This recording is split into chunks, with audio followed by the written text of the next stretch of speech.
What order are we going in? I don't know. Me, then You want to you. just randomize it? Sure, let's do that. Randomize it.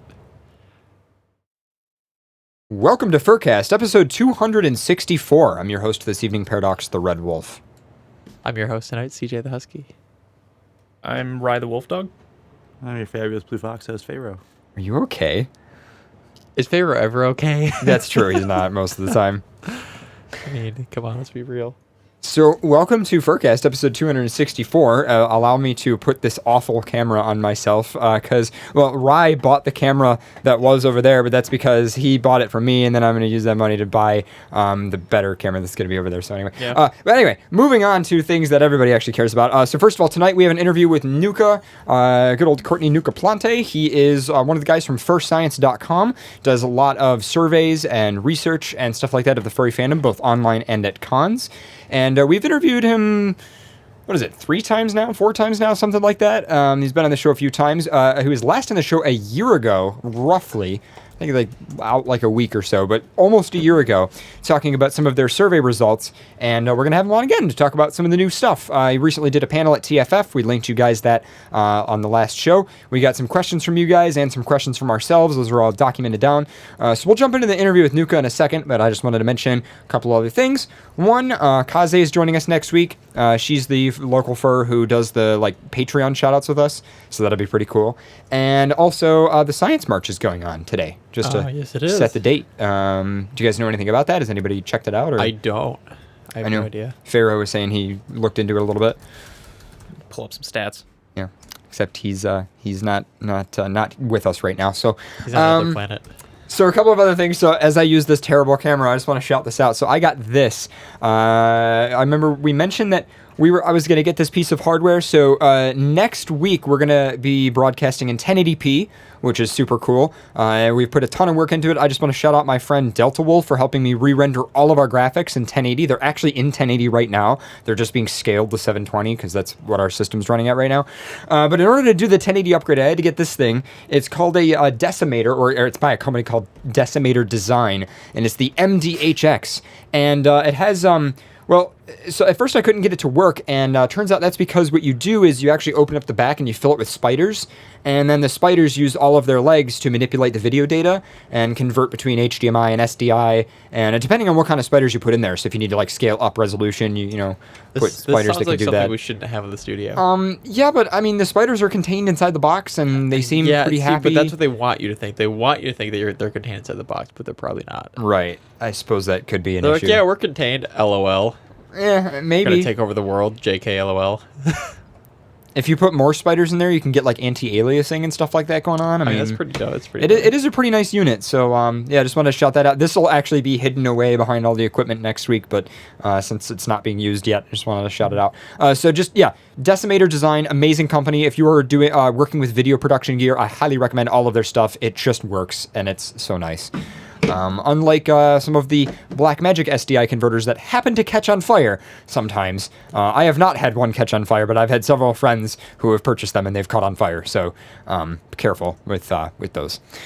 And I think that's pretty much it. We've got a roundup, but we might as well jump into that later. Unless any of you guys have anything to mention. No, not at the moment. Shout out to Vexer though, who's on his, I believe it's his iPad. Are you going to take that nose off? I think I'm going to leave it. My voice sounds like shit, but shout out to Vexer, who is watching FurCast while driving to a Furby right now. Oh, really? And he sent me a picture. He's watching while driving? Yes, that's what, see, he has this. Oh, no. Yep. That sounds like Be careful, I love you. That sounds like a really good decision. Well, watching a podcast while you're trying to drive. FurCast especially. That's even a better decision. I mean. There you go. Oh, he's not driving. Update. Oh. He's not driving. Oh, I get it. Okay, he's in the passenger seat. Did he lean over and take it from the perspective of the driver's side? So it's right down the center. Right. Well, there you go. He's adorable, by the way. Yeah. Vexer, he is a good dog, though. He is a very good dog. He's a very good dog. So anyway, in that case, why don't we jump into our interview with Nuka? So I got Nuka on the line. What's up? Hello. How's it going? Not too bad, not too bad. Thanks for having me on. Yeah, so it's been a year since we last had you on. I mean, obviously we got tons of specific questions about the survey, but how have you been over the course of that year? Where's your life been going? How's the U.S. been treating you? Yeah. Well, I'm in Iowa, so I think time goes by slower in Iowa. It feels like it's been 5 or 6 years. Yeah. So there's that. I'm sorry. It's on the plus side though. I'm moving back to Canada next month. Oh, nice. So Nice. Well, that works out.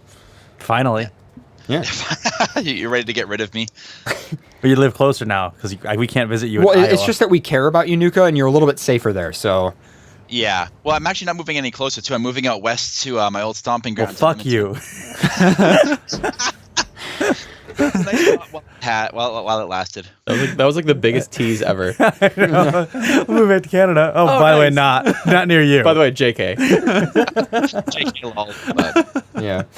Well, so I guess we'll just we can jump right into it unless you have anything else you want to mention before we start.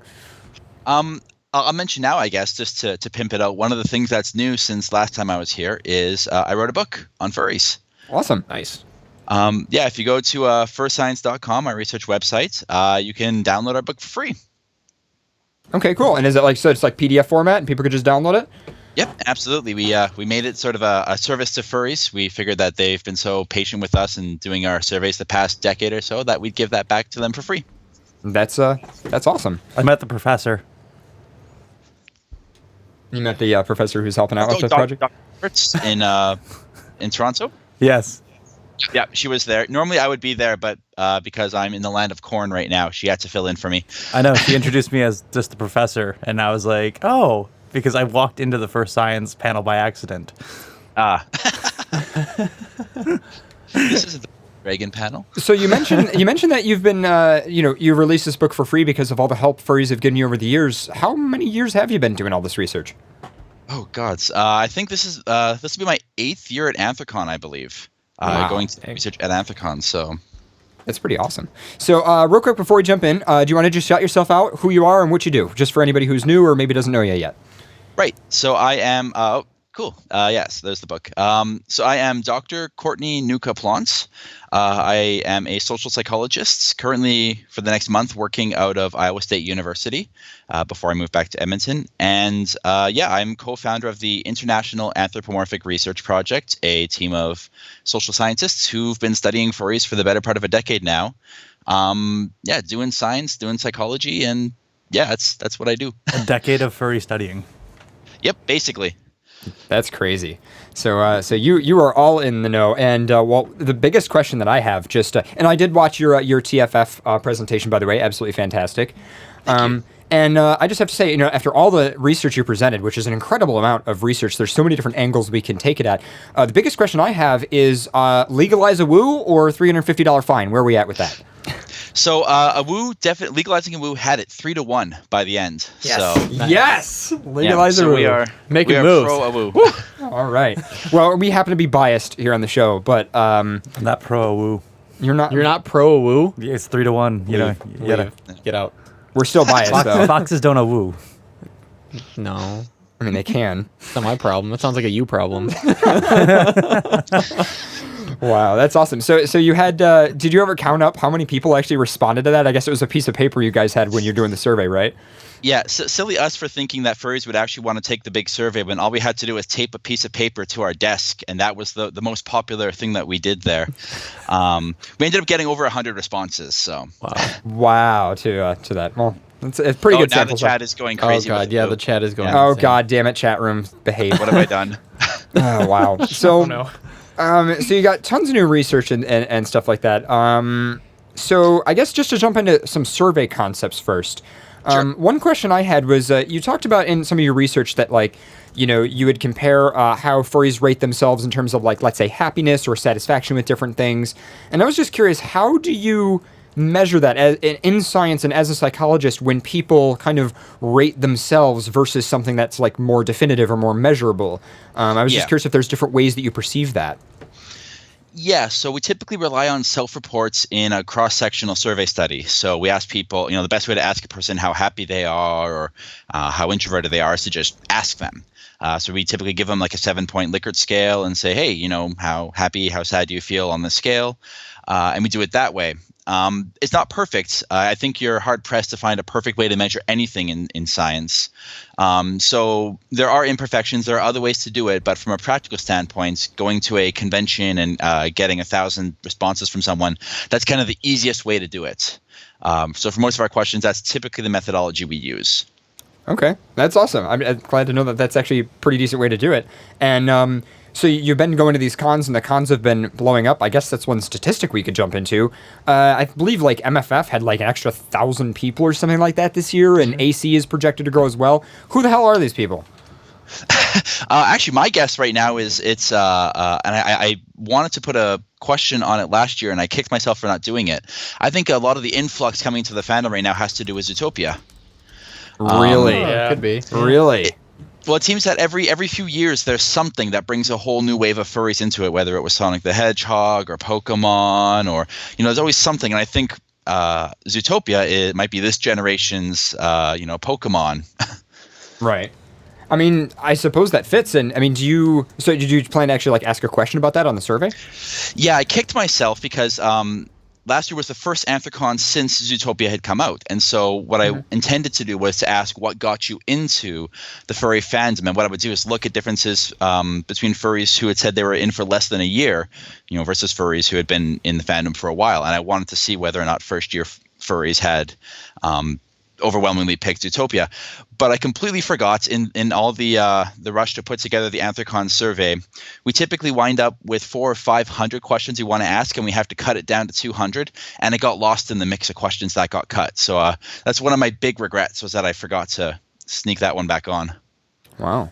And I mean, with all the information you presented, and I remembered when I watched your TFF presentation, there was some information that was kind of similar to previous years that had been reiterated, and you also seem to have some new information. Is there anything in particular that just kind of jumped out at you that you want to mention real quick? Yeah, I actually got a sort of a little list here of things, just random factoids that we picked up that were really cool just this year.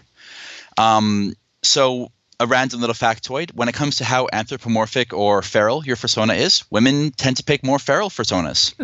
Just random little fact. That's interesting. One of the interesting ones that I found was a few years ago we had talked about stereotypes of different species. we talked about stereotypes of different species, how everyone makes assumptions about what foxes are like or what wolves are like, and we actually went and tested the veracity of some of those stereotypes. So is there truth to them? And we found some truth to some of them, and then we found some surprising new ones too. New ones, you say? New ones. Yeah.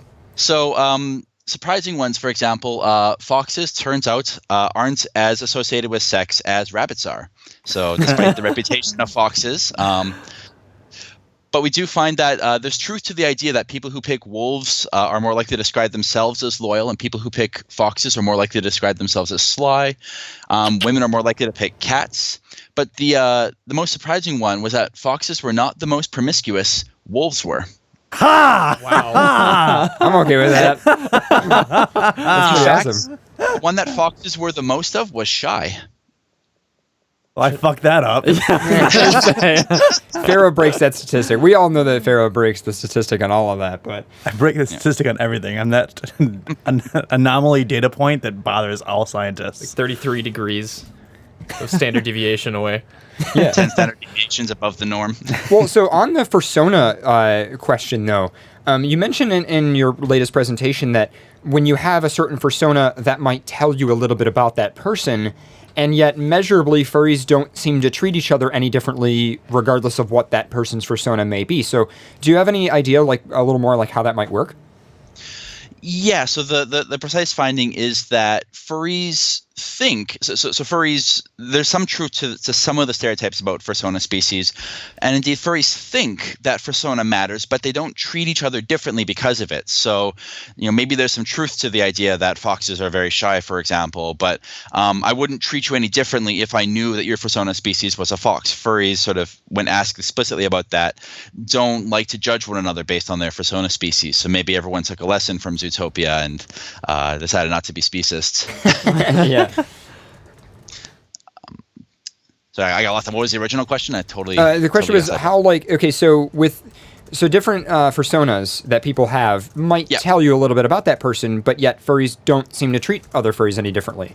So I was just curious what the distinction was there, because it's like, if you're a cat furry, I could be like, okay, well, I know some things about you, but I'm not going to treat you any differently. And is that all there is to it? That just simply, it's like it tells you a little bit about the person's personality, but it doesn't mean anything about whether you're going to get along with them?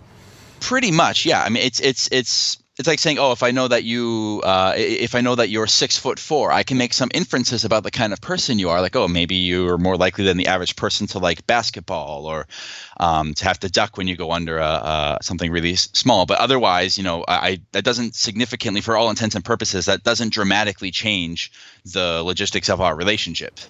Or our interactions. So I think that's what a lot of furries sort of feel, which is very different, or sort of in stark contrast to what the media expects. They assume, when you go to a furry con, all the cats go to one room and all the dogs go to one room, and that's not exactly what happens.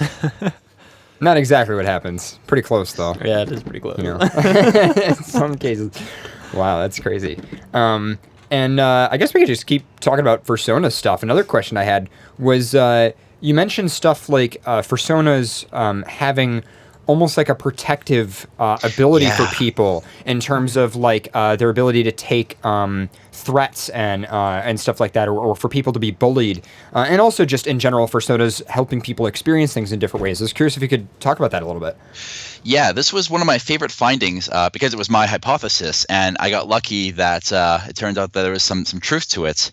So the argument I've been making for a while was that personas create some sort of protection against threats to your self-esteem. So maybe you're kind of a shy, quiet person, but you have this persona that's very outgoing, very extroverted, very sort of friendly. And so if there's a threat to you in that domain, if someone makes you kind of feel bad and feel like you're kind of antisocial, you can kind of deflect by saying, well, but my persona is really outgoing, and my persona is kind of like me. Like I am my persona. We're sort of one of the same. So I'm actually not that introverted, or I'm not that antisocial. And so we tested this on the survey at Anthrocon last year. We had different versions of the surveys that we passed out.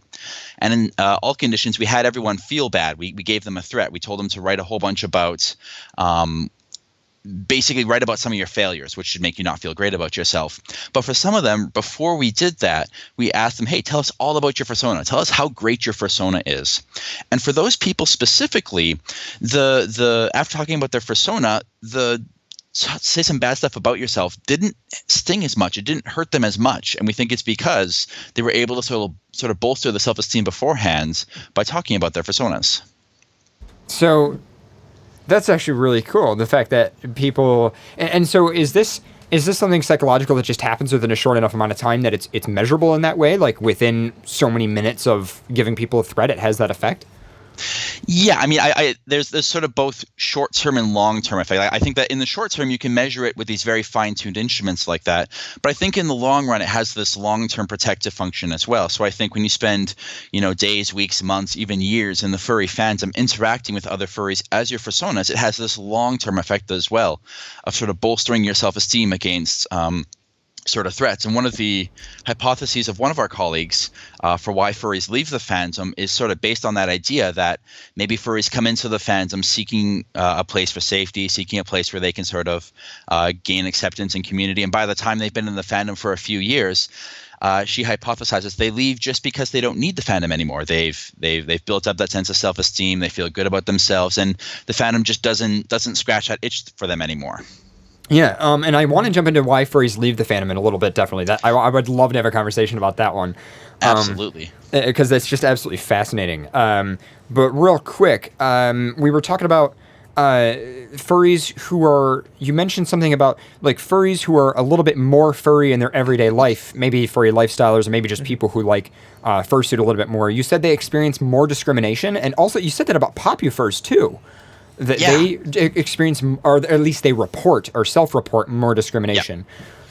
So the two findings there, the one finding is about fursuiters, for example, or PF. So fursuiters are people who are sort of arguably they it's harder to get away from stigma. So if you're a furry out in public and you're not wearing a fursuit, it's easier to kind of pass as a non-furry. Yeah. But if you're a fursuiter and you've spent time in public as a furry, you're much more likely to report stigma and bullying. So it's much more likely if you're a fursuiter that you've got at least one experience of having been picked on or someone giving you some crap for being a furry.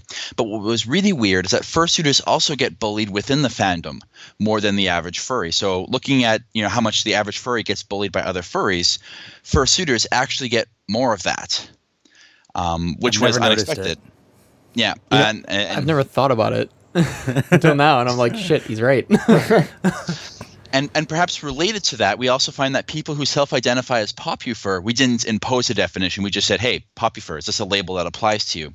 And the people who said yes, which was about 5% of furries, they said they were also much more likely to have been picked on or bullied by other furries. And part of the reason might be if you are popufur, if you do know 1,000 furries or 500 furries or more furries than the average person, you're more likely to have encountered a jerk or been picked on because you have a higher profile. That's really interesting. That obviously tells us that we're not popular because we've never been picked on. So, yeah. So if you want, if you guys want really FurCast to be more popular, if you guys just want to beat the shit out of us at a con, that would do it. We made it. We made it. Yeah. We're all covered in blood and everything. We made it. We're popular now. Furry popularity. Yes. Very popular. Yes. I'm shunned by everyone. I got my event canceled. That's great. That's awesome. Wow. And the other thing I just wanted to talk about too was demographics. And well, actually, before I ask any questions about that, do you want to just run down like some of the demographic concepts? I mean, I know it's like mostly male and it's mostly like a few other things. Do you want to run through some of those? Yeah, so it's kind of hard to check over the years. Part of the reason is because we've, in a sort of an effort to keep up with the times, we've changed the way we've asked about sex and gender and refined it sort of in recent years. So we've gone from just asking, hey, are you a boy or a girl? Which is sort of a very, it almost makes you kind of cringe to hear it today. So nowadays we ask much more fine-tuned. We ask about biological sex. We ask about gender identity. We give a lot of different options, including things like, genderqueer, non-binary, transgender. So it makes it really hard to compare year to year. Hey, is the fandom becoming more male or less male? But pretty typically, we find that the fandom is still a predominantly masculine space. Anywhere from 3/4 to 4/5 of the fandom identify as male. We do find that the fandom tends to skew quite a bit towards non-heterosexuality. So only about 25 to 35% of furries identify as heterosexual. Everyone else is either bisexual or homosexual or asexual. What I thought was really cool is when you showed the Kinsey scale graph and you showed normal society, the society was kind of statistically sort of lumped toward the heterosexual side, but when you showed furry, it was almost perfectly even. Yep. Across the entire Kinsey scale. Yep. In the general population, about 90% of Americans will say they are predominantly or exclusively heterosexual. That is not the case in the furry fandom by any stretch of the imagination. Now, do you think that that's because the furry fandom sort of unlocks the ability for people to be more aware of where they actually sit in the Kinsey scale, right? There's plenty of studies that have shown that like most people are bisexual in some way. Do you think that the furry fandom allows them to do that, or do you think the type of people who are more evenly distributed in the Kinsey scale join the fandom? So that one we're actually testing right now. And there's a tiny, tiny little bit of preliminary data. I don't want to I don't want to speak too confidently about it yet because it's still based on a small sample. But if you remember, we talked about that longitudinal study where we track furries over, at this point, it's been 5 years now. And we've got some data now from the very first furries who took that study, and it's been 5 years now. And we found a very small trend towards becoming slightly more gay over time. Now, like I said, it's based on about 70 furries, so we're hesitant to make too much of it. We need to, do it again and again for the next few years to see if this is a consistent trend. But it's a very small effect. It's not like you go from being completely straight to being gay after 5 years in the fandom. But what we suggest that this is sort of indicating is that the furry fandom sort of opens your mind and makes you more open. I've never sucked dick or taken real dick yet. Oh my god. You just had to say something. Yeah. I'm like over 10 years, 15 years now in the fandom. And we are talking about averages, of course. Well, Pharaoh is not an average. You're an extreme. He's an extreme. Don't include me in your set because I'll just be that one lone point that fucks it up. That's awesome. And so, like, with the fandom is, predominantly male. Is it predominantly white as well? I think you also mentioned in your results. Yeah, 85%. 85%. So do you think that's because the other demographics don't feel as welcome, or do you think it's or maybe due to how just the fandom is spread or how interest is spread over time just hasn't pulled in those demographics as much? I mean, we know that the fandom spreads from sci-fi, for instance, which also shares some of those demographics. So I'm just curious which you think it is. I think that's definitely got a something to do with it. The historical origins of the fandom and the kinds of people that it pulls in just tend to be historically sort of whites. I don't think the fandom is itself sort of an unwelcoming place for members of ethnic minorities. It's just part of it is if you walk into a room and you're the only black guy in a room full of white people, some part of you in the back of your mind goes, did I make a mistake in coming here? Or is this, is this a place where I'm welcome? So you sort of look to the people around you for cues as to what's acceptable or what's okay. So just the very fact that there is, it's 85% whites, in and of itself can make it seem somewhat uninviting, even if everyone involved is completely friendly and has nothing, is nothing but kind. But I think over time that will change. My hope is that as the fandom grows and as there's more and more people from different backgrounds coming into the fandom, hopefully that number starts to sort of change, if only to make it so that it's more inviting to members of minorities. And has that statistic been changing over time? There's a lot of Asian parties. Asian photo booth. Asian photo booth. Yeah. Free Asian photo. No refunds. We haven't seen much change over time. So nothing yet, although we've only got about 5 to 7 years worth of data on it. If it's changing, it's changing very slowly. So. Okay. Interesting. See, his study, like judging furries over time, a longitudinal study about getting more gay. Like, I actually got more straight being in the fandom. So, like, I'd be the complete polar opposite because I got married because of the furry fandom to a woman. Well, actually, that was a really cool stat that we found too. If you are a gay male in the fandom, 80% of gay males in the fandom find their significant other in the fandom. But I remember the statistic was, but if you're straight, or was it if you're female? I don't remember what the statistic was, but you were more likely to find your partner outside of the fandom. Which one was that? Yeah, so basically it comes down to what are you looking for in a partner? If you're looking for a male partner, you're going to find a lot of them in the fandom. So if you're a gay male or a straight female, then and your preference is for a male partner, then yes, you're much more likely to find them in the fandom. If you are a lesbian woman though, or a straight male, you're going to have a lot more luck finding someone outside the fandom and possibly go to the anime fandom where it's a 50-50 split typically at a convention, and bring introduce them to furry that way, but bring them. Drag them into the come with me. You have a tail now. I'll drag you by it. So, and obviously we could talk about some of the demographics and how they compare to other cons, but I do want to jump into the leaving the fandom topic. This is, I guess you've just recently started doing some research on this stuff, and you had some interesting findings. Do you want to jump into those real quick?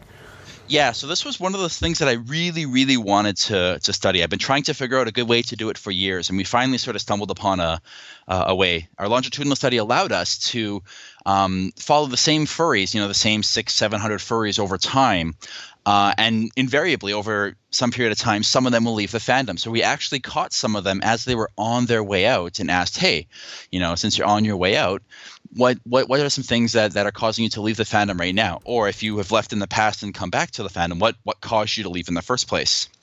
And so the two biggest reasons, the number one biggest reason was poor behavior of specific furries. So maybe in a local group or something, there was one furry or one incident that caused people to just go, I'm out, I can't take this anymore, because a specific furry had acted a certain way or done a certain thing. But what really interested me was very familiar to many people. Yeah. This is hitting home. Well, real quick though, before we jump into the other methods, I want to say, do you think that that's just the straw that broke the camel's back, or do you think that is a major catalyst reason? I think it's both. I don't see why they had to be mutually exclusive. I think that over time these things can build up. So the repeated bad behavior of furries, or one furry in particular in a particular group, can sort of be taxing on a person. And if you have other reasons as well, it can very much be the sort of straw that broke the camel's back. But to these people that actually leave, is it kind of like I would say almost like a waveform where they get to a point when they leave and then they actually, after a certain period of time, they actually come back. That's a tricky one. So it's hard enough to catch people who leave. It's even harder to catch people who leave and then come back. We've got a few of them so far, but it's going to take us a few years, I think, to get a sufficient number of those people to be able to make generalizations about why people leave and why they come back. So check back with us in 5 years on that one. We'll still be here. Yeah, we'll still be here. Unfortunately. Hopefully we'll be beat up by then. But the other – oh, sorry, go ahead. No, go ahead. Go ahead. I was going to say the other big reason that I wanted to talk about why people leave the fandom, the second biggest reason is quote-unquote drama. And it's easy to laugh. It's easy to laugh and say, Pharaoh's wall laughing. drama, furries drama. It's easy to dismiss it, and I think that's what a lot of furries kind of are inclined to do. I don't dismiss. I just like acknowledge and then laugh. Yeah. But I like to point out to people that it's really easy when someone's, complaining about something in the fandom to say, lol, furry drama, get used to it. But it's the second biggest reason for people leaving the fandom. So it suggests if the goal is to keep the fandom big and healthy and thriving, that maybe we ought to take the idea of furry drama more seriously, or at very least not trivialize it and say, oh, drama's a problem, what are you going to do? We purge the non-believers. Yeah. Because it's a problem that's causing people to leave. So, Do you have any more information about what drama is, though? I mean, is it something that is unique to furries in a certain way? I mean, obviously there is internal community There's drama. another blue fox like me. I can't take this anymore. But I mean, it seems like a lot of the drama in the fandom, though, is not necessarily unique to the fandom, even if it involves fandom individuals. I was just curious if you knew anything about what is drama, even. yes, go That'd ahead. actually be a good thing, like an open-ended question. What is drama? Yeah, what is Yeah. drama would be, Yeah. It'd be It's a a scientific nightmare depth. for you to actually kind of document all of the open-ended answers, but at the same time, It's doable.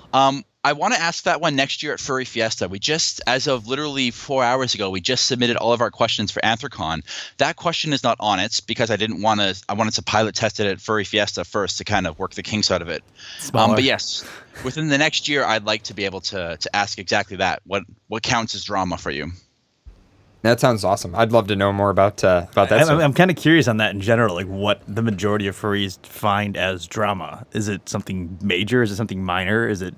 And there might be Yeah. another thing to ask for the question: what's major drama and what's minor drama? Yeah. Yeah. Like, And what's funny though is we don't know what it is necessarily, or we can't put into words what it is. But it's that thing that everyone kind of nods and knows what it is when they see it. When we talk about drama, everyone goes, "Oh, everyone knows about furry drama," but everyone might have a very different definition of what constitutes drama. That's really interesting. or what drama affects you specifically? Yeah, what drama? Yeah. Well, and also different people have different priorities about what is important to them. Yeah. And stuff like that. And do you think that there's anything that we could do to maybe like a different way to perceive drama or issues that happen, or even possibly just be more welcoming to other demographics and try to keep people drinking the punch? I don't know, whatever the furry fandom whatever you want to Well, I call think- it. Drinking out of the dog bowl. Drink it out of a dog bowl. There you go. Well, if the goal is to sort of eliminate drama, I would say the big thing is to don't normalize drama. I guess to me, I'm going after memes like the memes that kind of treat drama like it's a normal, healthy part of the furry fandom. That just say, That's we're where the furries, best we're all furry about memes drama. come from. I know, but realize that imagine this is your first month in the furry fandom. You've just walked into the doors, and the first memes you're seeing are Furry trash? Furry trash. Or welcome to the furry fandom. We're all about drama. So Nuka, what you are saying here is that memes are ruining the fandom. Don't put words in it, my man. Memes create, Yeah. memes destroy. Yeah. The meme giveth, the meme taketh away. I'm not a resident memologist. Memeologist. Yes. Oh, geez. The memers. Although I am quite the memester.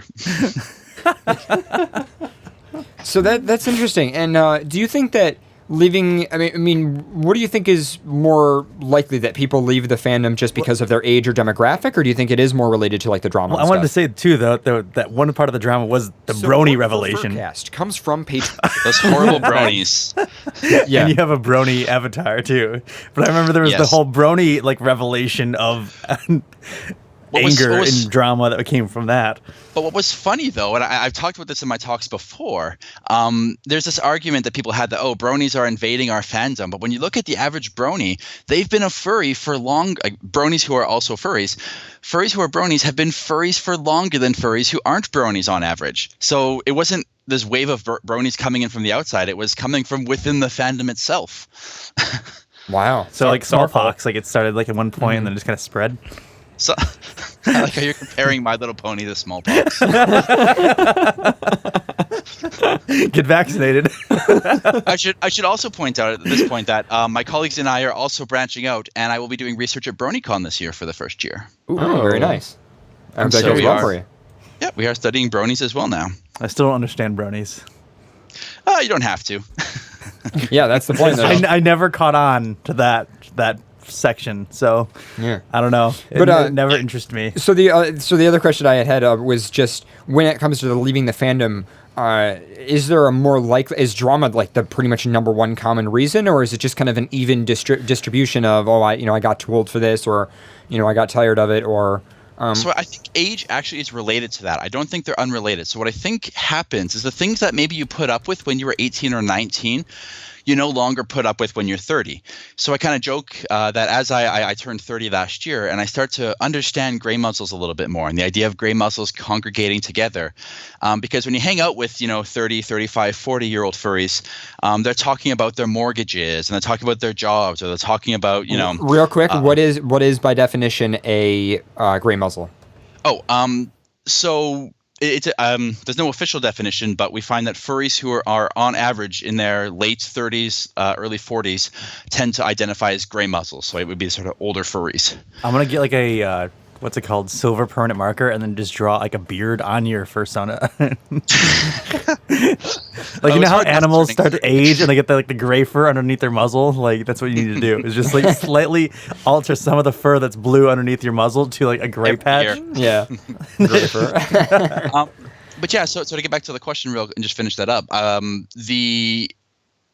you hang out with gray muzzles, they tend to talk about things that are very different from what 18-year-old furries talk about. So again, the older furries are talking about their mortgage, their jobs, their other things in their life, whereas the 18-year-old furries are talking about they're arguing or complaining with their parents, or they're talking about school pissing them off, or they're talking about very different things.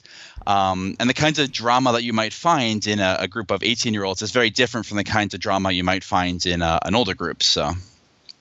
That's interesting. So you think that so it's a kind of a combination of the two. As you get older, not only do you kind of possibly grow out of, actually, I remember you had talked about that a little bit as well. The idea that maybe it's not quite that you grow out of the fandom, but that all of the things that you got from the fandom, you now achieve on your own.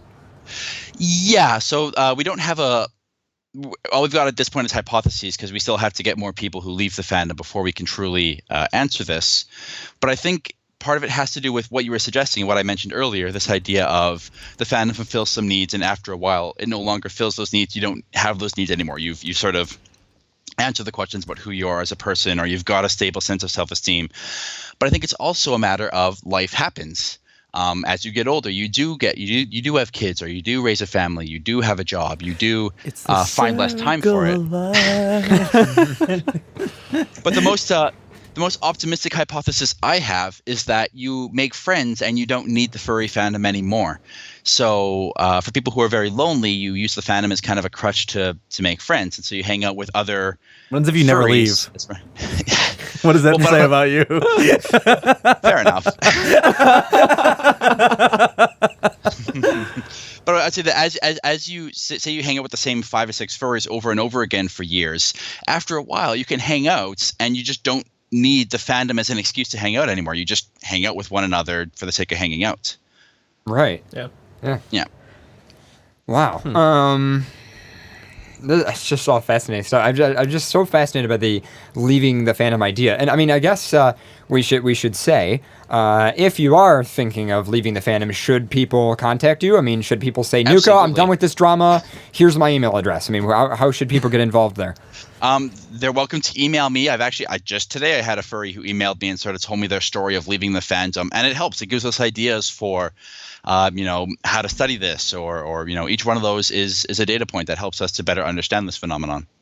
So an interesting thing, because when I was at FE, the professor said that you might actually be doing studies or being able to do studies on people under the age of 18. We've gone back and forth. We've done it a couple times. It's the tricky part is that ethics becomes infinitely more difficult once you start including minors. Yeah. For sticky issues like you have to be able to, in most cases when you're studying minors, you have to get parental consent.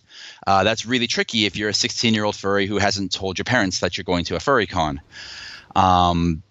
Also, ethics has a lot of requirements. Something you have to the kinds of questions you're allowed to ask become very, very different as soon as you're dealing with minors. So we've done it in the past.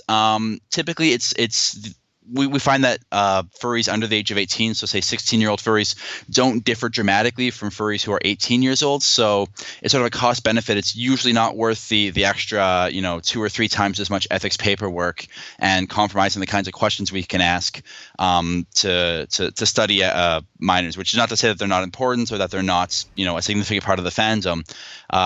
Ethics is usually, and it comes down to ethics. To put into perspective, the paperwork we just submitted today for Anthrocon was over 100 pages long. Wow. And Wow. who typed that all up? Yeah. Yep. That's insane. Yep. And wow, I'm just so you've got firstscience.com and you've got the PDF there. Is there other ways that people can help or contribute? I mean, you mentioned people can email you, but you do surveys at cons, and Yep. what other forms of kind of input do you guys have?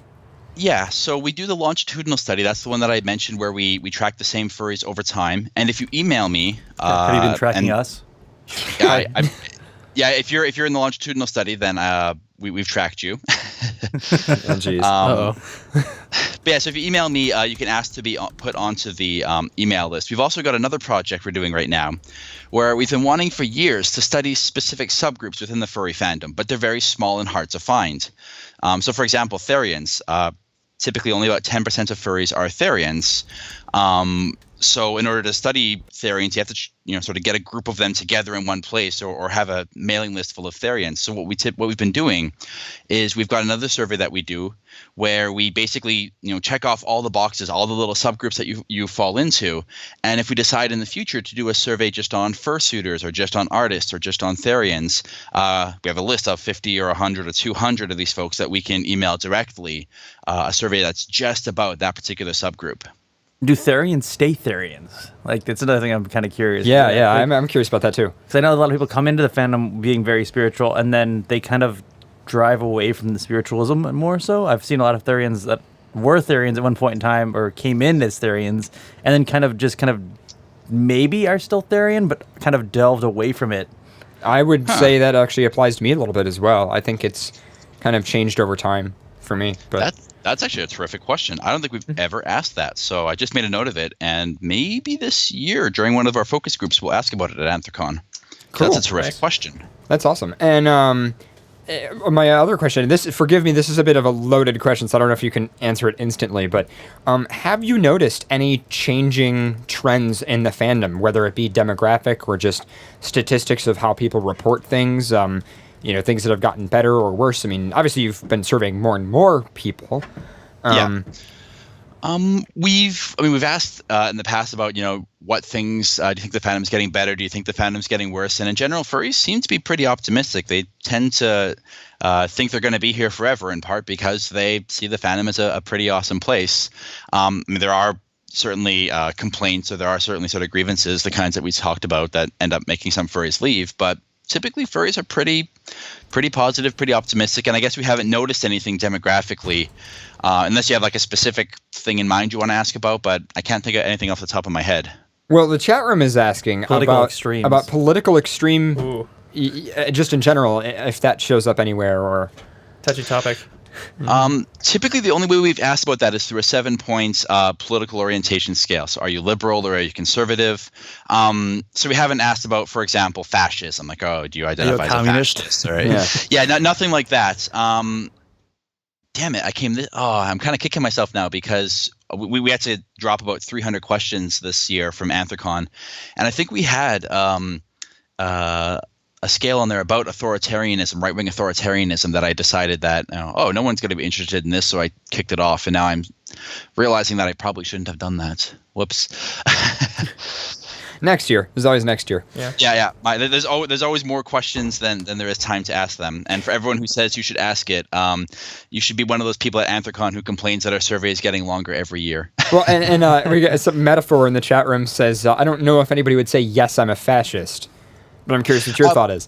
Yeah, so you would never ask it that way. Oh, do you support fascism? Yes or no? But these scales tend to be worded based on the kinds of things that fascists would support. So again, things like authoritarianism. Do you believe? To what extent do you believe that a strong single leader should be in charge? Should make decisions for the group. Those kinds of decisions. So they ask about They ask it using more examples and how much do you agree with specific examples rather than just, are you a fascist? Yes, no, circle one. That's really interesting. I mean, I remember you did show, I guess it was that people are actually pretty evenly distributed across the political spectrum. I think it was like for social politics, furries are almost extremely liberal, effectively. Yeah. And then, but in terms of economics, furries are pretty evenly distributed, I guess I saw. Mm-hmm.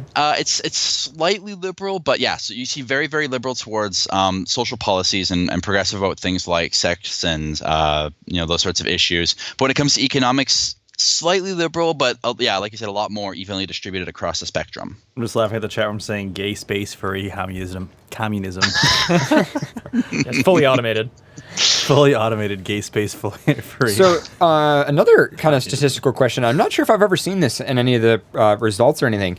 Do you have any information about people who start a family or people who reproduce within the fandom? Like if there's any interesting statistics there? I have not reproduced in the fandom yet. I off the top of my head, I can't remember the exact number, but I believe it's about 3% of furries have kids. 3%. And how do you think that differs from normal, like, American population? So you'd have to find a comparative sample. So you'd have to get a sample whose demographics were, hovered around 18, 19 years old. I imagine you might see a little bit more 18 and 19-year-olds in the general population who have kids, more than 3%, but I couldn't tell you off the top of my head what that number is. But I imagine it would be a little bit higher. Furries tend to be nerds, tend to be geeks. And as far as I know, there's a negative correlation between intelligence and years of education and number of children. So just off the top of my head, I would predict that furries will be a little bit lower in that regard than the general population, but I don't have the numbers on hand. Speaking of education, do you have any numbers on education within the fandom? I know it's been I asked on the survey that I've taken previously at Anthrocon. Are there any interesting correlations there between either comparing between normal society or just where furries tend to be? Furries are very well educated. It's something like 50 or 60% of furries are currently in or have just attended part-time or full-time post-secondary education. Wow. So furries tend to be pretty educated bunch. Wow, that's higher than I thought it would be, actually. Yeah. For that, that's pretty crazy. But I mean, then again, I suppose studying that. Do you think that might have anything to do with just the age and the demographic that you study, or well, I guess not, because even if it was an older demographic, I don't think that would really change education. At least I wouldn't think. Yeah, I mean, so 50% of furries or so, 50 to 60, I don't remember the exact number, are currently in school, but I think it's about 2/3 or 3/4 of furries have some kind of post-secondary education. And I'm pretty sure that number is higher than the general population. I would bet money that says that's considerably higher. What about the actual profession that people get into, either through the education or just in general? I mean, the joke is that I hear all the time, at least, is that furries are, work for contract IT firms, and that's like every furry works in IT, basically. That's like the joke that I hear. I mean, what do you see? There's some truth to that, actually. We do find that furries tend to go into most fields that involve science, technology, or graphic arts is where you find furries. Wow. Okay. Because furries are nerds. Yeah, that sounds pretty much what I expected almost. Yeah. That's crazy. And Sophos says in the chat room, furries make the internets go. But wow, well, that's awesome. Well, cool. I think I just want to thank you for joining us again. It's been amazing. I love having you on the show. Always happy to be here. And I don't have any other questions that I can think of that I had written down, unless these guys have anything else to mention. But I don't really have anything. No. yeah. I can't wait to see the videos of me promoting FurScience and Fursuit. I literally accidentally walked into the panel as like they were closing up, and it was just the professor, and I forgot the other admin that regulates like all the YouTube channel.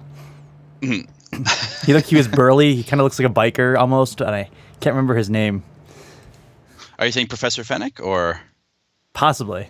the fellow who he was at Furry Fiesta, and he that's typically where he if it was at the Fernal Equinox, he wasn't there, so it would be someone else. That's awesome. So I've got your website up on the screen, FurScience.com, and your book is free, so if people want to download it, they can go ahead and take a look. And it's definitely a great read. It's just so cool paging through it and looking at all the different stats. There's so many surprising things in there. Yes. win enjoy stats. internet arguments with it. That's my one wish, is take it and win internet arguments. Well, and also, as Adam Savage says, the only difference between having fun in science is writing it down. So, Yep, screwing around and science. Yeah, screwing around in science. That was the quote. Thank you. Yeah. Yeah. Good old Adam Savage. See, a scientist knows. Yeah. And one last question from the chat room was, have you learned anything about the difference between were and furry, or werewolf transformation type stuff? I know that my colleague Dr. Grabasi, she's the one who really does a lot of the Therian stuff. She's been doing focus groups and such on the Therian fandom or not fandom, but Therian community for years. She'd be the person to ask. I couldn't tell you off the top of my head, to be honest, and I would fumble through I would fumble through it if I tried to guess, so I won't. Okay. Well, I definitely maybe I'll look through the book and see if there's stuff in there about werewolves, or because that seems like an interesting. I've noticed that, at least from my perspective, the two communities, they're not quite separated, but I noticed that some artists tend to trend more towards like were stuff than anthro, and they tend to kind of identify with a little bit of a different crowd that's into that type of stuff. I've just noticed that there's tends to be like, I don't want to say werewolf furries, but furries that are more into Werewolf Dad? that kind of beast like TF type stuff. I've noticed that. So My werewolf boyfriend? Well, I do know that there is a fellow. Oh my God, I'm spacing suddenly on his name. I feel horrible now. But I've worked with him, sort of advised. But who's doing a large scale transformation, like TF survey, and got like 1,000 people who's taken it so far. It's remarkable. So that data is out there specifically on TF furs. So I'd highly recommend. I'm gonna as soon as we end the call, I'm gonna remember the person's name, and I'm gonna feel horrible. all right. Well, lastly, Nuka, you got to get Taurus in there. You gotta get some leggy research. No, don't need it. I want to know more about the leggies. Oh, can I get one more point in? Yeah, Two more sure. points? Yeah. A story and a quick breaking point, and then I'll shut up. No. Feel free to go. It's absolutely all the stuff you talk about and have done research on is fascinating. You can stay on the line as long as you want. Well then, no. So a quick story that's hysterical. I think I'm going to New York next week, New York City specifically, because I'm an incorrigible smartass when it comes to furries. So there is a conference in New York City next week called the Alternative Sexualities Conference. Can I crash it in fursuit? I would encourage it. So here's why I'm going. So I'm not a sex researcher. I do not study sex at all. That's not what I do. But this conference was brought to my attention by one of my colleagues who said, read through the description of the conference. And the conference said that they were looking for people with different sexual identities, including, and they list off this huge laundry list of everything from, BDSM and sexual vampirism, just this huge list. And then they put furry on the lists. And I'm like, well, hold on. I don't think it's correct to call furry a sexual identity. It's a fandom. And so they asked people to submit abstracts for this conference, and so I went and I wrote one up. The talk is essentially why we shouldn't be talking about furries at an alternative sexualities conference. Why it's a misconception, and it got accepted, which I wasn't expecting. And so now I have to go to a conference next week in New York City to talk about furries and sex. Why I shouldn't be here. Well Yeah, then. and I'm like, this is awkward. Room full of sex researchers and going, hi, about this. So you can walk in and be like, actually, you're wrong. See, do you want to go It's not crash about it in that. fursuit, Yeah, and then we'll- we can like make sexual poses on stage with them, and like be like, yeah, this is actually what yeah. happens. Yeah, we'll go in fursuit. Yeah, You're give them talking a, about crashing in fursuit. I had half a mind. I was so close to actually giving the damn talk in my fursuit. Well, see, you don't have to if we go there with in fursuit, and then you can have us pose in different sexual positions and be like, Exactly. yeah, this doesn't actually happen, but they like to pose in these positions. yeah. See, I'm making the argument that it's a misconception. So I break down the misconceptions that furries all about having sex in fursuits, the misconception that it's zoophilia, the misconception that it's just a fetish, and the misconception that furries are defined as people with some kind of damage or dysfunction. So Yeah, and I love that you guys clear up those misconceptions too. You guys have a whole page on your website about that as well. Well, I think it's funny though too that furries tend to act more sexual in fursuit when they're not actually as sexual. Like, I think it's because we like. We like to joke about it. Yeah, and one of the things that I've kind of pushed as we've discussed this on the show, and I'm curious if you have any points on it, Nuka, is at least in my opinion, one of the big things that people don't understand about furry that until you're in the fandom, then you figure it out, is that everything that looks silly and stupid and ridiculous to normal people is also silly and stupid and ridiculous to us. We Yeah. kind of, it's just as funny. Like I see people all the time at cons, like, you know, doing stupid sexual stuff, and they're laughing their asses off because they're playing into their own joke essentially. which I'd love to Yeah. do, like with even at the sexual panels, something like that. Which is something that's almost funny to me is when a fursuiter goes up on stage, something like that, and they're just naked. But then when they put underwear on, it somehow becomes more sexual. When Yeah, furries yeah. put on clothing, Yeah. it becomes somehow more sexual. Yeah. Which well, in the sorry, go ahead. that was pretty much what I was gonna stop at. I think it's like a suspension of disbelief thing because when you put on underwear, it's like, oh yeah, there's a person underneath there. You forget that it's a big fluffy animal. You get something similar too with My Little Pony. I'm a big fan of My Little Pony, and we look at My Little Pony art. As soon as you put socks on them, you're suddenly aware that they're naked, and it's like, whoa, Socks. yeah, socks are very lewd because it suddenly makes it look very like, oh wow, they're only wearing socks. Wow. I want to put socks on a real horse now. Not horseshoes, horse socks. Yeah. Horse socks. you just get like.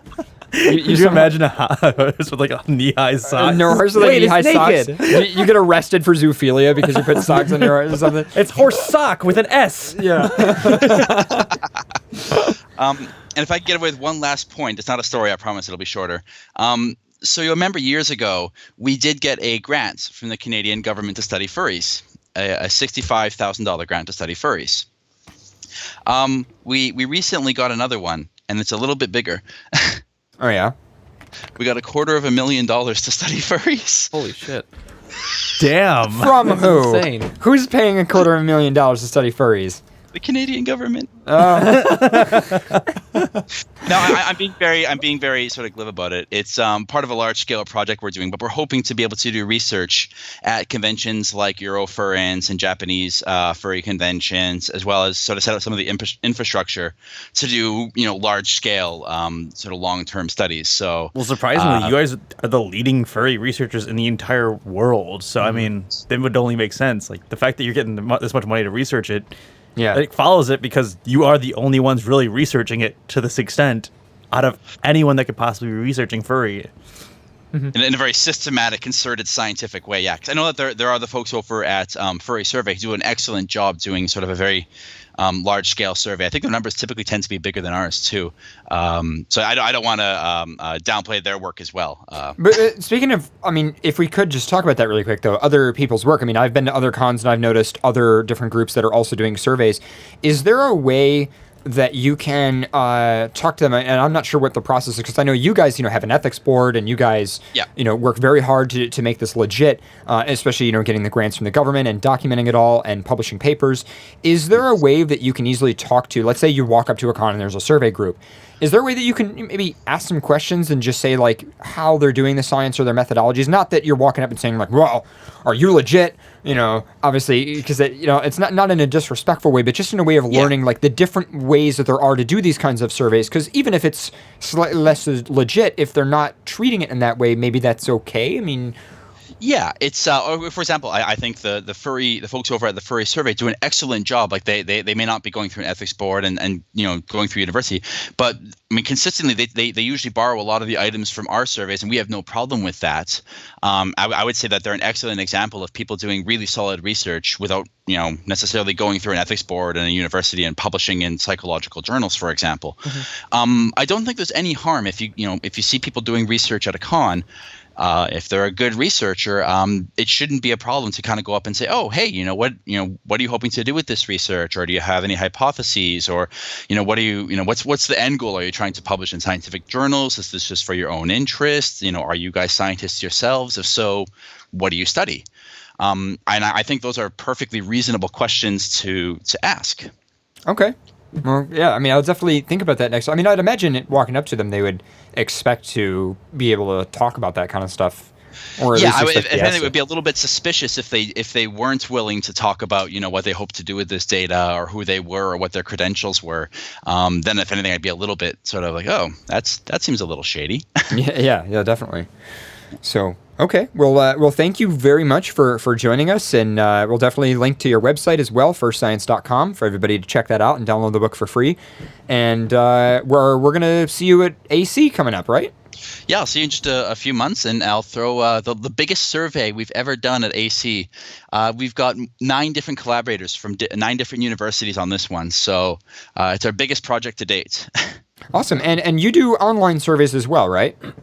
Yeah. So if you email me or get in touch with me, I'd be happy to direct folks to some of our online projects right now. And typically whenever we do a large scale online survey, we bombard the fandom in one way or another to get the news out there. Okay, so the point is you will be doing them again, and they'll be coming, and definitely Yeah. I'll do my best to try to promote that as well. I'd love to help you guys out. Excellent. That's awesome. We appreciate it. Cool. Well, thank you for your time and for your research and all of your effort, and thank you to the Canadian taxpayers for funding all of this. and thanks for joining. I can't wait to see the new research you guys come up with. Wonderful. Thank you for your interest in it. We really appreciate it. All right, awesome. Thank you very much. We'll see you soon. All right. Talk to you later. Bye. Awesome. There's so much information. There is so much information, and this PDF, by the way, for the First Science, I've got it up on the screen now, and it is just freaking huge. Damn, I forgot to ask how many lab coats he has now. Call him back. How many lab coats? Call him back. Hold on. We'll call him back. We'll call him back. We'll do this. We'll get this back here. All right. Pharaoh has one last question for you. How many lab coats do you have? How many lab coats do I personally have? How many have you collected now? I think I'm at 10 or 11 now. I need to get a, So is that like a status symbol? Is that like how many lab coats like you badges. have? Yeah. It's I want to have nicer lab coats than Kage. I get sick and tired of being told, "Oh, you're a Kage wannabe." So I want to be able to argue, "No, my lab coats are way nicer than mine. Kage is a Nuka wannabe." Wow. We could start We that could start trend. that. Yeah. Oh yeah, I'm sure. And then I'll never be allowed back at. That'll be great. Banned for having too nice of a lab coat. All right. Well, thanks, Nuka. What are you talking about? Nuka wore lab coats well before you did. All the respect in the world to Kage. All right. Thank you, Nuka. All right, bye. Well, there you go. The one last. Call him back. Call him back. I feel like every year he gets another lab coat. It's like gaining They like as you get some like further and experience further. points. Yeah. Yeah. Another year of researching another lab coat. It just gets bigger. Yeah. Walking around with a tent. No, he just stacks the lab coats on top of each other. Well, this is from last year, and this one's from last year. There's layers of lab coats. I'm 12 layers deep now. It's like a oh my god, wait, what is it called? The candy. It's like Jawbreaker. yeah, it's like a jawbreaker of lab coats. Like just keep there's layers. Yeah. Onions have layers. I was just thinking that. Waiting for that. Damn Wow. it. You ask him another deeper question about the research. He has to open up another lab coat to pull out more research. He's like, oh, wait, I have that Oh wait, question. hold on. I think that's in my third I lab have that coat. question in lab coat 3. 5 years ago, 1 lab coat, 2 lab coats, 3, 4. Ah, here it is. Oh my god. That's funny. Awesome. All right, you guys ready for break? Yeah. Yep. Cool. You're listening to FurCast. Support for FurCast comes from Patreon users, including Blaze Fusky, Shaman the Photon Wizard, Fayun, Oliver Fox, Link Shell, Skipper the Otter, Energize the Wolf, Sweetie Darling, Mystic Fire, Cat Nuck, Wishstone Dragon, Dark Fox, Kodiaks, Riley the Wusky, Raven Snowfall, Furry Omega, Wup, Archon the Four-Eyed Dragon, Letho the Pink Wolverine, Decibel Fox, Zoopy Zoo the Oreo Tiggy, Vertical Feline, Fuzzy the Fox, Crazy Wolf, A Certain Horse, and Gaia Wellen. Additional support comes from Twitter users Ty Husky, Alpha Werefox, Commander Wolf 3, Vishikin, Magic 7 Wolf, Myron the Fluffy, XSS Fox, Drop Table Foxes, Leon Sarambe, Z-Lig on Twitter at Stealthy Dragon, Nia on Twitter at Secretkins, Shua on Twitter at Pulsing Panther, Coda Winter on Twitter at Dakota Wolf 12. And from YouTube channels, Silver Gatomon, Anthony Wolf Gaming, Ottercat Gaming, and Weasel Level Design by Hayu the Fluffy Scarf. Hey, Jesse, by the way, before you start, I was just looking through the script, and the patrons actually haven't changed in your section since last month, so I actually don't even need you to re-record anything. We can just use last month's recording. Isn't that great? Jesse? Jesse? Oh, right. Right, I get it. Additional support for FurCast comes from Emerald FurCon, a one-day mini convention in Pensacola, Florida, on Saturday, April 29th. Go to emeraldfurcon.com to register for free. Deaf and Deep Harlots in the Furry Hockey League at furryhockeyleague.com. Macro Wolf at macrowolf.com. Shisha Sheppy, Who's a Good Boy? Harry Who Ink Pen Mouse at harrywho.com. Little Sunshine and Scootaloo, FurCast's #1 wimpy fan, Tyler the Wesky. Dash of Week, who says science. Chris Dale on FA, specializing in toony art. Mipsy the Furry Tailor, each fursuit imbued with a sprinkle of FurCast. X the Fox, the real blue fox. Kumo, wishing everyone a colon-3 day. To Bunny Boy, who says at Paradox, bunnies are friends, not food. Super Dwarf with anthrolinks.net. Meds the Fox and Mississippi Anthropomorphics. Like our Facebook page at facebook.com/msanthro. Tekwin, TC Fox, and Kaiwana of the InFurSec Den. Sylvan Scott on Fur Affinity with macro, micro, and hyper fiction stories. The Feline Support Alliance, because canines are obsolete. Kitten Concoctions, making high-quality custom acrylic tails for furries around the world. Wild Gadget at lucifursuits.com, helping you look devilishly cool. Shacket Airlines, we still and always will land on our feet. Jaff the Wolf on Twitter, offering a free lunch to furries in Denmark. And Cheetah Paws for a daily dose of bulgy arts. Support him at patreon.com/cheetahpaws.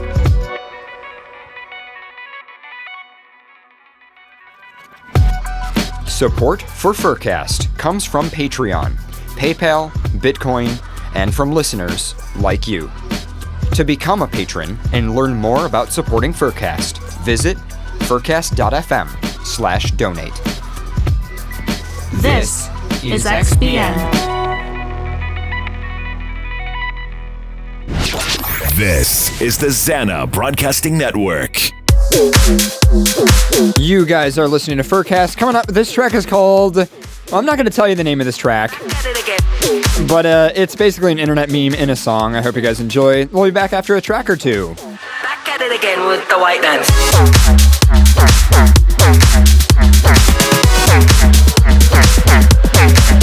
at it again.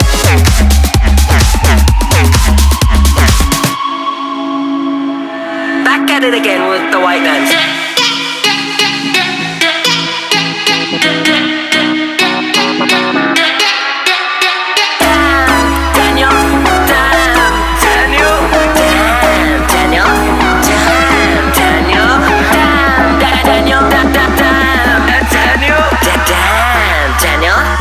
Back at it again with the white dance.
at it again with the white man. Back at it again with, back at it again with, back at it again with the white man. Back at it again with, back at it again with, back at it again with the white man. Back at it again with, back at it again with, back at it again with the white man. Back at it again with, back at it again with, back at it again with the white man. Daniel, Daniel, Daniel,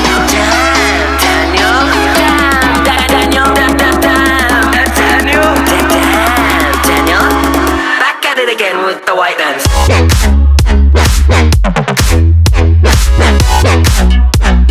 Daniel, Daniel, Daniel, Daniel.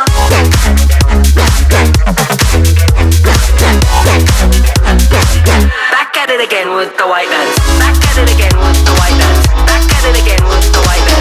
Back at it again with the white man. Daniel, Daniel, Daniel, Daniel. Back at it again with the white man. Back at it again with the white man. Back at it again with the white man. Damn, Daniel.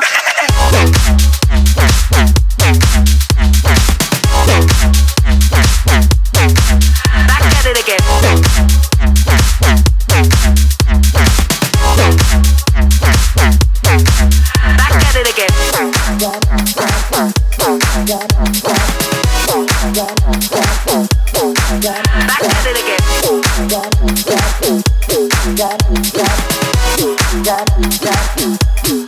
it again. Back at it again.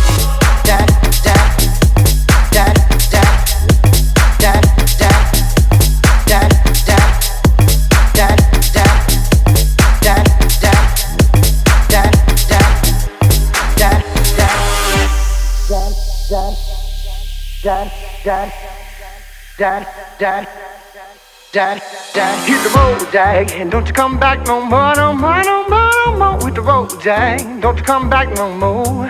What you say? Hit the road, Jack, don't you come back no more, no more, no more, no more. With the road, Jack, don't you come back no more. Hit the road, Jack, and don't you come back no more, no more, no more, no more. With the road, Jack, don't you come back no more. What you say? Hit the road, Jack, don't you come back no more, no more, no more, no more. With the road, Jack, don't you come back no more. No more, no more, no more, no more. No more, no more, no more, no more. No more, no more, no more, no more. Hit the road, Jack, don't you come back no more, no more, no more.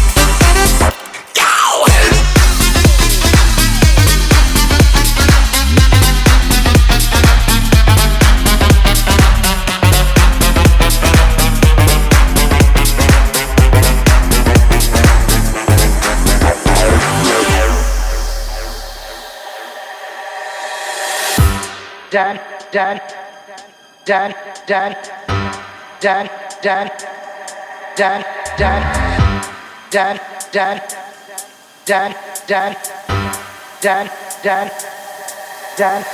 Hit the road, Jack, and don't you come back no more, no more, no more, no more. With the road, Jack, don't you come back no more. What you say? Hit the road, Jack, don't you come back no more, no more, no more, no more. With the road, Jack, don't you come back no more. No more, no more, no more, no more. No more, no more, no more, no more. No more, no more, no more, no more. No more, no more, no more, no more. No more, no more, no more, no more. No more, no more, no more, no more. No more, no more, no more, no more. Hit the road, Jack, don't you come back no more, no more, no more.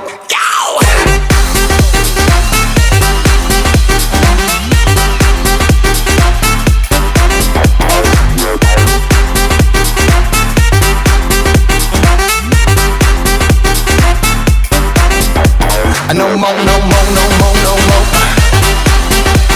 No more, no more, no more, no more. No more, no more, no more, no more.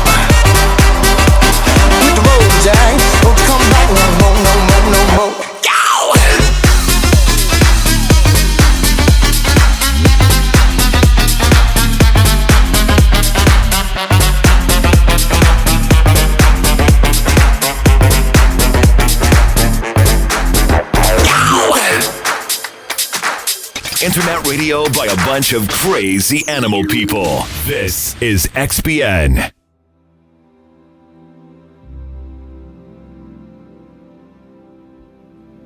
But just 211 miles away stands the great city of Zootopia, where our ancestors first joined together in peace and declared that anyone can be anything!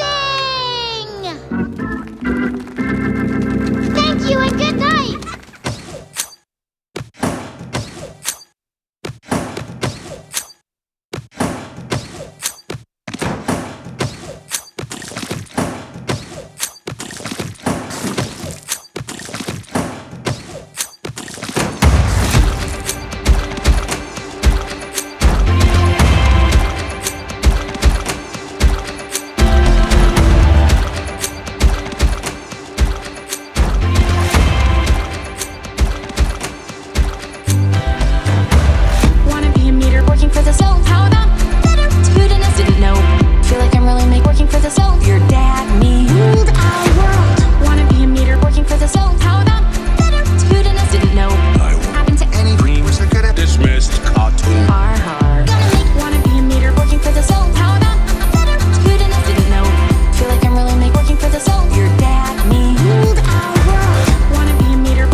Welcome back to FurCast.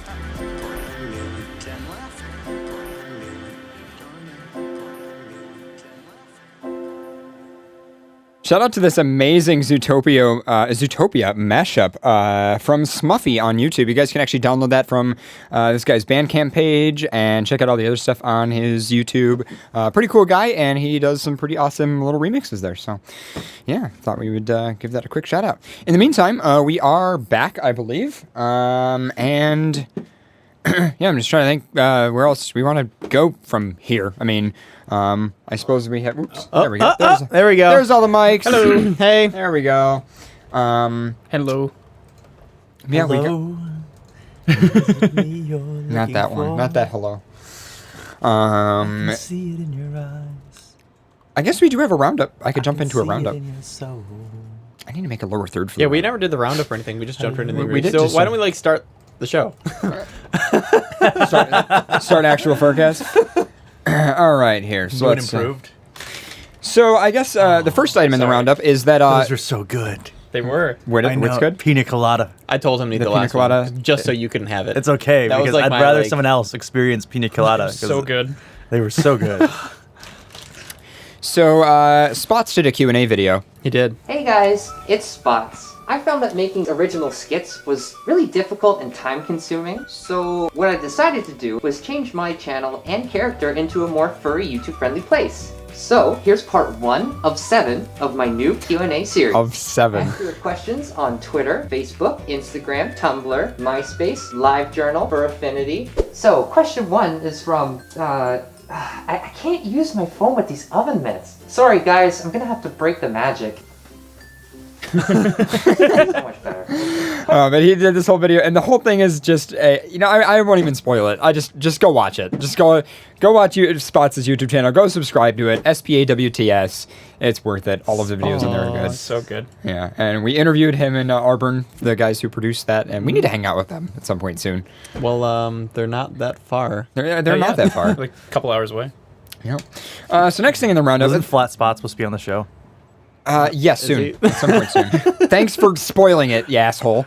You're welcome. Way to fuck up, Pharaoh. Yeah, way to fuck it up. God damn it. Well, I had to fuck it up. Leave it to Pharaoh. Can't have a Leave it to surprise. Pharaoh. You want something to get fucked up? This Hire is why, by Pharaoh. the way, pro tip, if you're ever dealing with Pharaoh and you don't want him to spoil something, Don't tell him anything. Don't tell him. There's a lot of things that I just don't even tell him because I know that he would just blurt it out on air. I didn't know that was supposed to be a secret. Of course, nothing is a secret that anybody tells you. Don't worry about it. If it's a secret, you won't be told. Oh, okay, good. Yeah, so we got that all settled. Well, you see, you have to put a little in quotation marks that this is a secret that should not be told, and then I won't tell it. Right. You don't tell me if it's not a secret. How am I supposed to know? I don't tell you secrets. Secrets are no fun. Secrets hurt someone. I like that one. Moving on, this was going around the news, and I kind of don't even want to talk about it, but it was just some stupid MSNBC morning show that I guess... Yes, please. I think yeah. Alex, Mhm. Yeah, the genius that he is, Yeah. came up with my favorite presidential photo of What's the- presidents and Easter bunnies. Please. There you go. Oh. He's a furry. So who's in the costume? That we don't know. We don't know. Okay. It could be Sean Spicer. He did it one year, dressed Yeah. up as the Easter bunny. I don't know if that was the year, but But Easter bunnies like that are not furries. Fun fact, by the way, Sean Spicer used to literally Easter Bunny costume around. Oh. Fun fact He about looks so happy, though, hugging it. I know. That's why I said he's definitely a furry, because nobody would look happy hugging Easter Bunny. Like. So they mention furry here. Easter bunny. I don't know if that was the year, but But Easter bunnies like that are not furries, right? There's a difference? Definitely. Okay. Come on. Because you know what you're talking No, at the Very top of the important 6, you all scared me. It's an important I didn't like it. distinction. Don't use words that you don't. Don't use words you don't know. Easter Bunny is the Easter Bunny, a sweet Okay. representation of a wonderful holiday. Wow. Definitely not a furry. Okay. Hey, there's some new polling from Gallup. I still don't get that whole thing. No, it's a thing. Conventions. We don't. Yeah. We get kids. They get conventions though for things like that. Can you pause it for a Just second? leave it there. Okay. Well, we're As soon as he said that, like all I could see is just like we're here, and it's just like I can't whistle. Oh no. Yeah, it's just going down. It's going down. And once he said Yeah. okay, furries, and he's like, Okay. conventions, like, So oh the shit, crazy here thing we is, go. they go on for another 4 fucking minutes about this. we're not going to explain it this morning at doesn't make 6:50. Yeah, we any got kids. sense. We got kids. I know, Yeah, but it's true. Hey, kids. How are you? We're not going to get off the topic. But on the I want to ask a serious question, though. Okay. Why is it that most Santa Clauses, or Carol Right. Lee, you're here, Yeah. and you know this. This is the beat that you cover Right. Santa Claus. for the Wall Street Journal. She's a 4-year-old boy. She understands this. Why is it that Santa Claus is such a lovely, beloved figure, and yet the Easter Bunny always carries with it sort of this aura And clowns. of creepiness? Yes. What is that? The eyes. He doesn't have The real giddy eyes.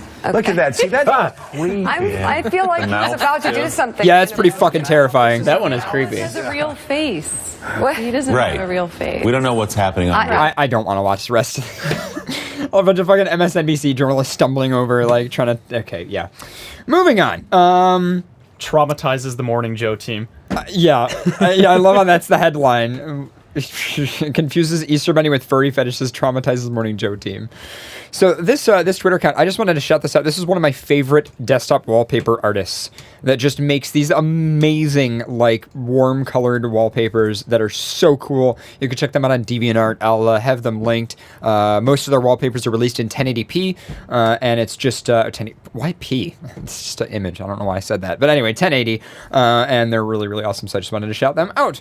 Next, Anthrocon tweeted this. In 2016, we were the number 2 convention in Pittsburgh in terms of direct spending, with $6.9 million spent. Bennett argued against it. Why? Because he has to argue against everything? Probably. What was his argument, at least? I don't He even know. divided the total amount spent by the amount of con goers and something like that, and then determined that it would have to be like every person spending $900 some dollars. And he claimed bullshit, which I don't understand why. Okay. Well, that would be on average, but I mean, there's probably people that spend a ton, or like sponsors or something. I don't know. Well, I mean, are we counting the hotel room cost into this? Oh, assuming so. Yeah, I would think so. I would think so. But by the way, this isn't this. I don't even think it was Anthrocon that reported this as much as it is because they did tweet a source here. Let's click the source. Yeah, it's visitpittsburgh.com 2016 annual report. Here we go. Oh, look at that beautiful old Pittsburgh. Wish Buffalo looked like that. Then we go down. And, It's getting there. Yeah, it's getting there. Okay, so this is like way more than we have time to dig into on the show. But if you are interested in following up You on were at that, convention sales, and then you stopped. I was. Yeah. Really? Hold on. You were at convention. Here we go. Convention sales, trade show participation highlights. Looking for Anthrocon. I don't see You it. could just do Control F, Anthrocon. I can't actually because this text Right there. is all an image. Ah. Yeah, and it looks like Anthrocon is number... Okay, so top 10 conventions booked in 2016 by room nights. Anthrocon is number 4 at 6,365. So, yeah. Microscopy Society of America, International City Council of Management Association, and then the American Federation of Teachers with 11,000. Damn. Well, we got a while to go before we get to them. But, yeah, well, there we go. Sports development. I'm going to scroll back up. But there you go. So, interesting statistics there. This was just probably the funniest tweet I saw all week, and I wanted to share it with you guys. I retweeted this, but it's pretty great. It's mailman knocks at the door, and a person opens the door, and the mailman's like, so are you not? Yeah, thanks, bye. And if you look at the parcel, the name on it is Naughty McTailhole. That's naughty. Yeah. Oh my god. So shout out to Airy Kitty on Twitter. Yes, thank you, bye. Yep. Thanks, bye. It's Naughty McTailhole. Oh no. That's great. It's pretty bad. There's a license plate. There's a license plate for Paradox in Ontario, and the car's fucking blue. I'm so glad. And it's a Del Sol, which is pretty cool. Yeah. So live with it. Del Sol is. I don't know where you can tell this is in probably near Toronto because I can see the Toronto streetcar from TTC right You there. need to find a Pharaoh there that's orange. God damn, that would be ridiculous if there was a Pharaoh in Ontario. We'll have to I was look gonna say I would get a Pharaoh plate, but you have it. You have. Well, you could get it in Ontario. I mean, if you just feel like spending money and then like faking. But I'm saying like from my last custom plate fiasco where like I got denied. Right. Because I tried to put my last name, which is my legitimate New York State issued last name, and they said no. So. It's my last name. It's my fucking last name. I'm sorry, that was great. It's my last name. But yeah, I was like, well, I can get like a New York State plate that says Pharaoh, but then I realized I can't because Pharaoh already has it on your car. So there we go. Pharaoh, pay attention to me. He's not paying attention to you. Pay attention to me. No. I'm gonna put my foot between your legs. Out of here. Is that all we have for the roundup? That's it. Oh, shit. That's the end of the roundup. What are we doing now? I don't know. We just stare awkwardly at each other in silence. Pretty much, yeah. It makes great radio, actually. Yeah. Just ready? Yep. Like, want to play the mum game? No. I really don't want to play that. 3, 2, 1. No. No. So, do we want to jump into news? I'm sure Pharaoh has news. I would assume Pharaoh has news because Pharaoh always has news somehow. Pharaoh, do you have any news? Yeah. Okay. You going to post it so we can like look at it too, or just gonna keep it all to yourself like a little bitch? Greedy bastard. Did myself. There is some stuff in the news. Actually, there's like one. The first Flayra article in the furry section is actually pretty sad. I did see that. Yeah. Someone probably died. Yeah, I'll actually just mention it now. I don't know if you want to put it in the full news segment, but MFF co-founder Takaza J. Wolf passes away. So from 1976 to 2017, was one of the co-founders of MFF. And I remember it actually came up in a couple of the staff chats I was in, and people were understandably pretty upset. He seemed like a pretty amazing guy, and he put a lot of effort and work into kind of getting the fandom to where it is now. And MFF would not exist or be where it is now if it was not for Takaza. So shout out to Takaza in memory. And Flayra has a full article on it, including a statement from MFF, for those of you who want to look into that. And also a couple of other people posted some stuff on Reddit about it. So pretty sad.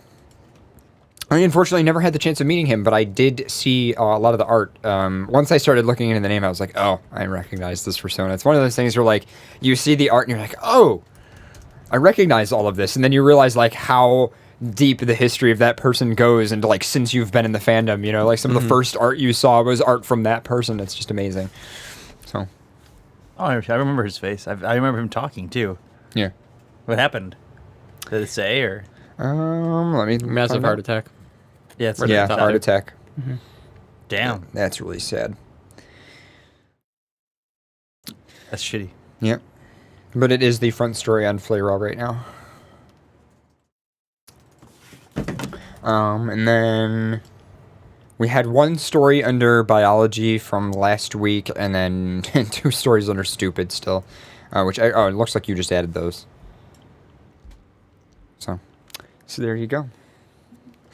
Whenever you are ready, Pharaoh, I will let you jump in. I'm updating the news so you guys have news so someone else can, yeah. Don't you like how we go through this every week, CJ? You know, it'd be cool, like... It'd be cool if it wasn't, like, the 200th time. No. What I was going to say was, it'd be cool if, like, he updated this, like, maybe when we were on break. Yeah. So, like, while we're on break, we can look at articles and be like, oh, I want to read this one. You know what I do is when I find an interesting story, I bookmark it. Oh, yeah. And then I go through my list of bookmarks in my web browser, and I just copy-paste them. Copy-paste. Yeah. Yeah. That works out. You still working on it? He's still working on it. I already put some in there. I just want to point out that when Pharaoh copies and pastes, he right-clicks and then clicks copy, and then right-clicks and clicks paste. Just want to point that out. Why'd you take my face off your mouse pad? I couldn't use my mouse pad. And? You don't need it? Yeah. So, really, Pharaoh, that story? We talked about that 2 weeks ago. Why are you just slowly scrolling through it? We talked about that 2 weeks ago. What? That tweet. What tweet? The Wendy's tweet. We talked about it 2 weeks ago. Did we? Yes. It was in the roundup. Okay. I like how the longest section so far is the stupid section. Yeah, that's mostly what Pharaoh finds. So, you know.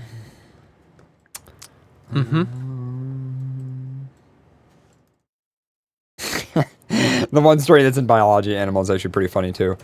I'm gonna pull that one up, but I don't want to start with stupid news though. We got to start with something that's like. Why not? I don't know. We could start with stupid news. Yeah, we could. I say let's do it. Okay. I'm going to I'm gonna link you. Actually, CJ, do you want to do the second one in biology animal? I'm gonna start with that, and then I'll cue this in, and then I'll do an article after you. Maybe. Let me look at it. Hold on. All right. Second link in. It's pretty. That is stupid, but it's funny. It's stupid, but it's funny. Is there a video too? I don't think so. Nope, doesn't look like it. Oh, yeah, something about fake news. Never mind. Okay. And 3, and oh, there's 2, a picture though. And 1. There is a picture. I'll show that in the feed in a sec. It's so cute. It is. That was a fast going. That was like really fast. Yeah, it was synced to the wrong tempo. Sorry. I like the other tempo. Can you sing it to the other tempo? No. Can you try it with the other tempo? No. It was really like excitement. It was like, hurry up, get going. Well, I mean, we did that once. We did that recently where we did... Breaking news. At this speed, remember we did this? It's like chipmunk. All right. All right. Wait for it. Oh, yeah, that's right. Hero squirrel attempts to eat taco nearly the size of its whole body. An example for all of us. I love tacos. Can I just say that, like, if tacos, I could eat tacos 7 days a week. Like, can you, come on, tacos? Can you sympathize with me? Like, I love tacos. They're so good. Burritos. Everyone goes nuts for tacos. God damn it. Get that. Get Where's that. the pun bell? Get it. Yeah. Get it. Thank you. Wow. Oh, God. So, honey, stop it! I dropped the bell. What? Dropped the bell. You got the bell? You dropped it? Dropped it. Oh, okay. Good job. Saved by the bell.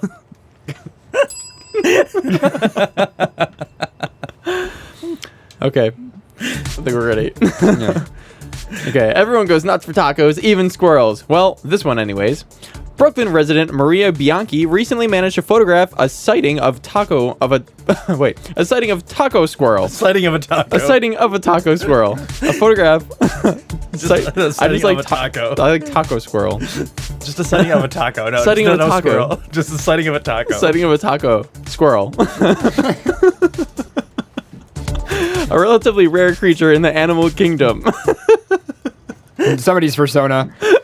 Oh my god, that's gonna be the next one. Vroom, vroom. Oh no. Oh, what is it? What is that? American Dad? Yeah. I still want to make those with the business socks and run around a con. Well, I want to do that anyways, just because it's a car. Can we drift down like? Yes, we can. We need to get the little like wheelie shoes so you can drift sideways, like Heelys. Yeah. Excuse me. Beep, beep. As you can see by Bianchi's tweet, Taco Squirrel has Jones for hard shell tacos. That's adorable. You're showing the picture. Okay, good. Yeah, I got it. It's so cute. It's so small, but it's so big. Bianchi hasn't responded inquiries to about where she took the photo and what kind of tasty taco filling, if any, the squirrel was enjoying. Whatever it was, it's safe to say that it probably was delicious because tacos, by their very nature, are delicious. Even just the lone shell would probably still be pretty good. Taco squirrel is just the latest urban animal caught in the feeding frenzy by the world hungry for photos of urban animals eating fast food. The trend began in 2015 with the appearance of Pizza Rat, a rodent seen dragging a slice of cheap ass pizza down the stairs in a New York subway. Not even good pizza. Just cheap ass pizza. Cheap pizza. A performance artist named by Zardulu later claimed that she staged Pizza Rat as a hoax, which was more of a letdown than cheap ass pizza. The man who originally posted a video of Pizza Rat maintains that it was real, and Zardulu had nothing to do with it. Either way, the cheesy video managed to inspire people to take more photos of animals with diets just as crappy as humans, like bagel pigeon. Can you try that photo? Oh my god. Where is it? It's below that. And it's below it. I was watching the video of Pizza Rat. Where is it? Right there. Oh. Oh my god. I feel so bad for this pigeon. You fucked up. There's Donut Rat. Keep going. There's Donut Rat. Where's that one? It's a video right there. Oh, it's a video. This actually makes me feel kind of bad. He's like, this shit's mine. Donut's just gone.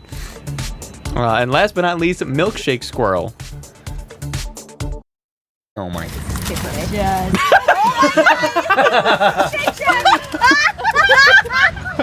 I'm sorry. He's got the whole Shake Shack going. He's got the entire thing. Oh. What is he doing? I'm trying to open it. This is the best.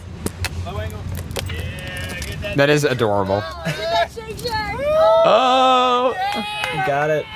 I just love how he pulls out the whole fucking shake. I know. Out of nowhere. Get a sugar high. That's amazing. I love that. He's gonna get a Probably sugar. Niagara Falls, because those Yeah. squirrels are fucking, like, insane. Yeah. No, it's not a Niagara Falls squirrel because the Niagara Falls squirrels are black. It says New York City. You just rewind it till the squirrel pulls it out of the trash. Yeah, I want to see that again. That was impressive. Wait, Nope, further back. All the way in the beginning. Further back, all the way to the beginning. He dives in. I love the straw. I don't need this. I don't need that. It's like he knows. I drink like a real man. That's cute. That's adorable. And that's it. That's the end of the article. Well, there we go. This makes me want to go feed squirrels like tacos or fast food. Even though it's probably not good. Right. Oh well. So I just wanted to shout out. Previously, I had mentioned a Twitter account called Not a Wolf. And it's this Twitter account by this comedian where he basically just makes endless tweets pretending not to be a wolf. Oh, yeah. He's not actually a furry, but... so the Twitter handle is @sickofwolves. And he tweets, "At what point in the burrito does my unending anxiety recede? Or is that not what these are for?"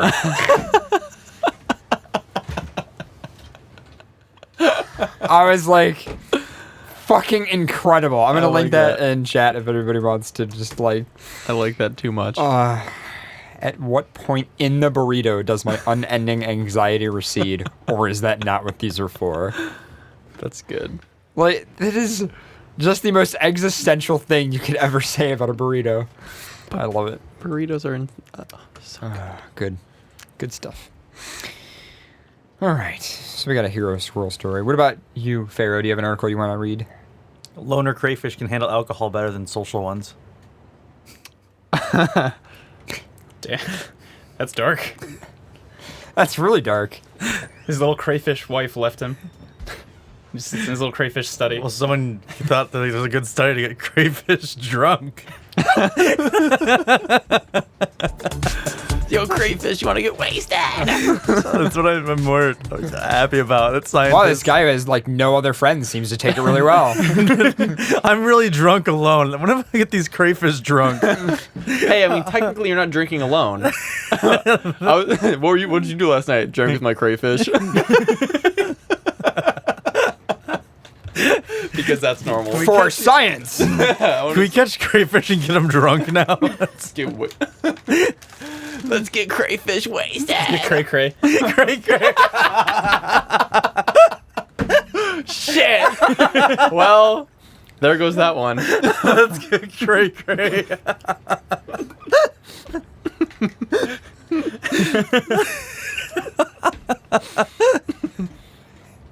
I need to swallow that before I spit it up. Oh my god. The picture is great for it too. Kids, I thought the one was dead. No, it's just drunk. It's not dead, it's just drunk. When it gets really drunk, they just roll over on their back and just lay at the bottom of the tank, questioning life. I'm so drunk right now. I can't swim. Oh, this is bad. Now I'm just like, I want to get fish drunk. Can you get fish drunk? Can we find out? I feel like we'd probably kill Can some you fish. Google search that? I don't think you can get fish drunk. He's on it. Can you get fish drunk? Google's like, what the fuck are you trying to find out? Yeah. Drunk fish convince sober ones to follow them around.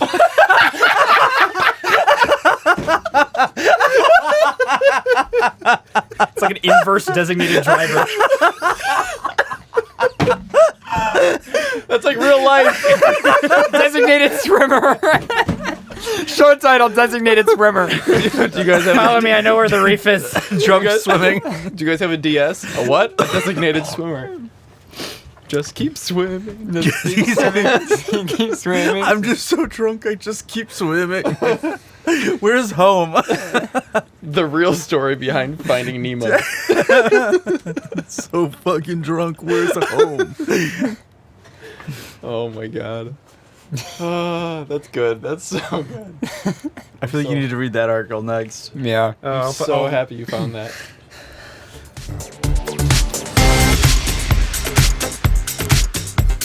Loner crayfish can handle more alcohol than social ones. When some people drink too much, they turn soppy and hug you, while others become violent and reckless. Could this be explained by our previous social experiences? The study on drunken crayfish certainly suggests so. Oh my god. A new study in the Journal of Experimental Biology. I want to know what else is in this Journal of Experimental Biology.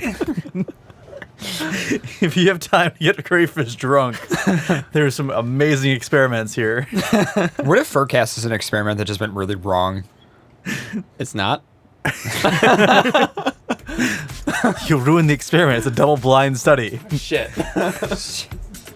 They don't know they're... What are you gonna say? I'm not gonna drink yet. No.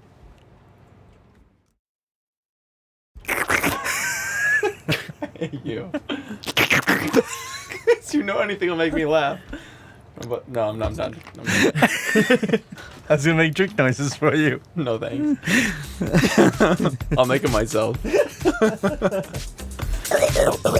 That's not a drinking noise. I don't How know. do you know? Because I'm an experienced drinker. Pro level. Read this article. A new study in the Journal of Experimental Biology looked into this by putting booze in the tanks. He was definitely drunk. Because you only come up with an idea like that. One for me, two for my homies. Pouring out for my homies. Oh my god. If I have a shitty night, so will you guys. Everclear. Oh my god. You like put food in the tank, they can't get to it. That's horrible. What if you poured Everclear in there and like all of a sudden they start sucking titties? they have furry parties. They have fursuits. They're just wasted, giving each other hugs. In fursuit. Like, look. They get a noise complaint. You guys need to quiet it down. Okay. Oh god. Looked into this by putting booze in the tanks of both social and loner crayfish. Oh my god. The team of neuroscientists. I like the concept that they put the loner crayfish even more alone in their own tank. They're gonna get drunk alone, and they're gonna get drunk with friends. That's horrible. That's so mean. From neuroscience, the University of Maryland found that alcohol affects sociable crayfish considerably faster than loners. Okay.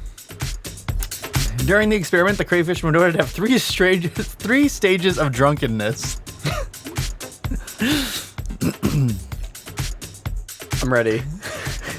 First, they attempted to walk around with stiff and straightened legs. I'm not drunk. I swear I'm not drunk. That's like when you are drunk and you're trying to focus to like walk straight. Yeah. Like when you're drunk, like it's fun to play the game of I'm not drunk. So you try to do things and convince people that you're not drunk. And people, I think that's what they're doing. Especially I'm not drunk. I can walk. I can walk. Straight line. Oh shit. No. I have 6 fucking legs. You know how hard this is. Oh my god. Stiff straight leg. Then they began to flip their tail as second stage for random reasons. No, just flopping everywhere. Sounds like furries. And then finally they just laid on their back and had difficulty turning upright to the proper posture. Sounds familiar, right? Still sounds like furries.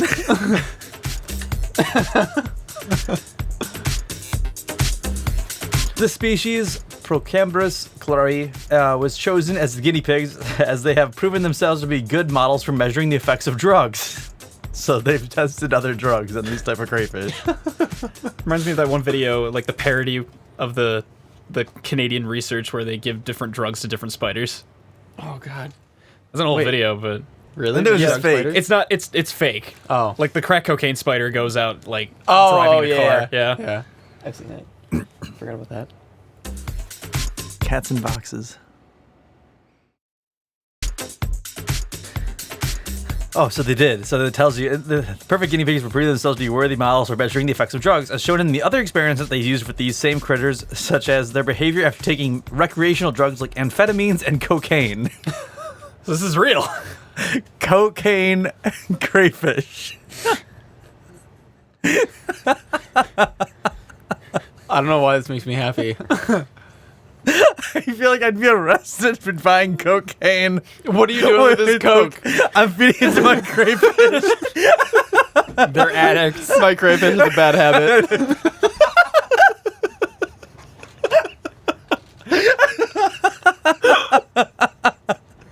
Can you put a crayfish in? Can you sign a crayfish up for AA?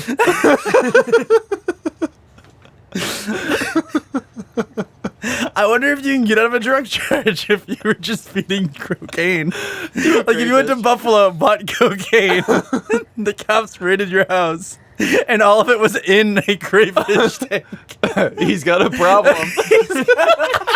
They arrest the crayfish. They just take the tank. And tiny little handcuffs. Yeah, tiny little handcuffs. 6 of them. Yeah, No, 3 of them. 3 handcuffs. Yeah, but Just the crayfish laying there like... they just take the crayfish away. Oh my god, that's horrible. Cray cray. This is great. Dude, don't take my coked out crayfish. Coked out crayfish. What the fuck? Best badge name ever.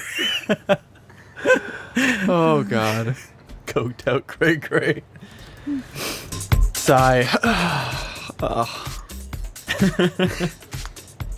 After putting small concentrations of alcohol into their tanks, the drunkenness of the crayfish was measured via their tail flipping. The researchers surgically inserted wires near their major nerve that controls their tails and recorded the excitation of the lateral giant interneuron, which influenced the tail flipping behavior. The more intoxicated the crayfish were, the more sensitive the neural circuit became. They also found that crayfish who had previously been held in communal tanks became impaired quite notably quicker than those who have previously lived in isolation tanks. So you get drunker with friends. Yeah. That makes sense. This suggests that the exposure to different social environments can cause lasting changes to neurotransmitting systems. Although the study authors noted that somewhat spectacular at this point, as they don't know what the neurocellular mechanism is behind it.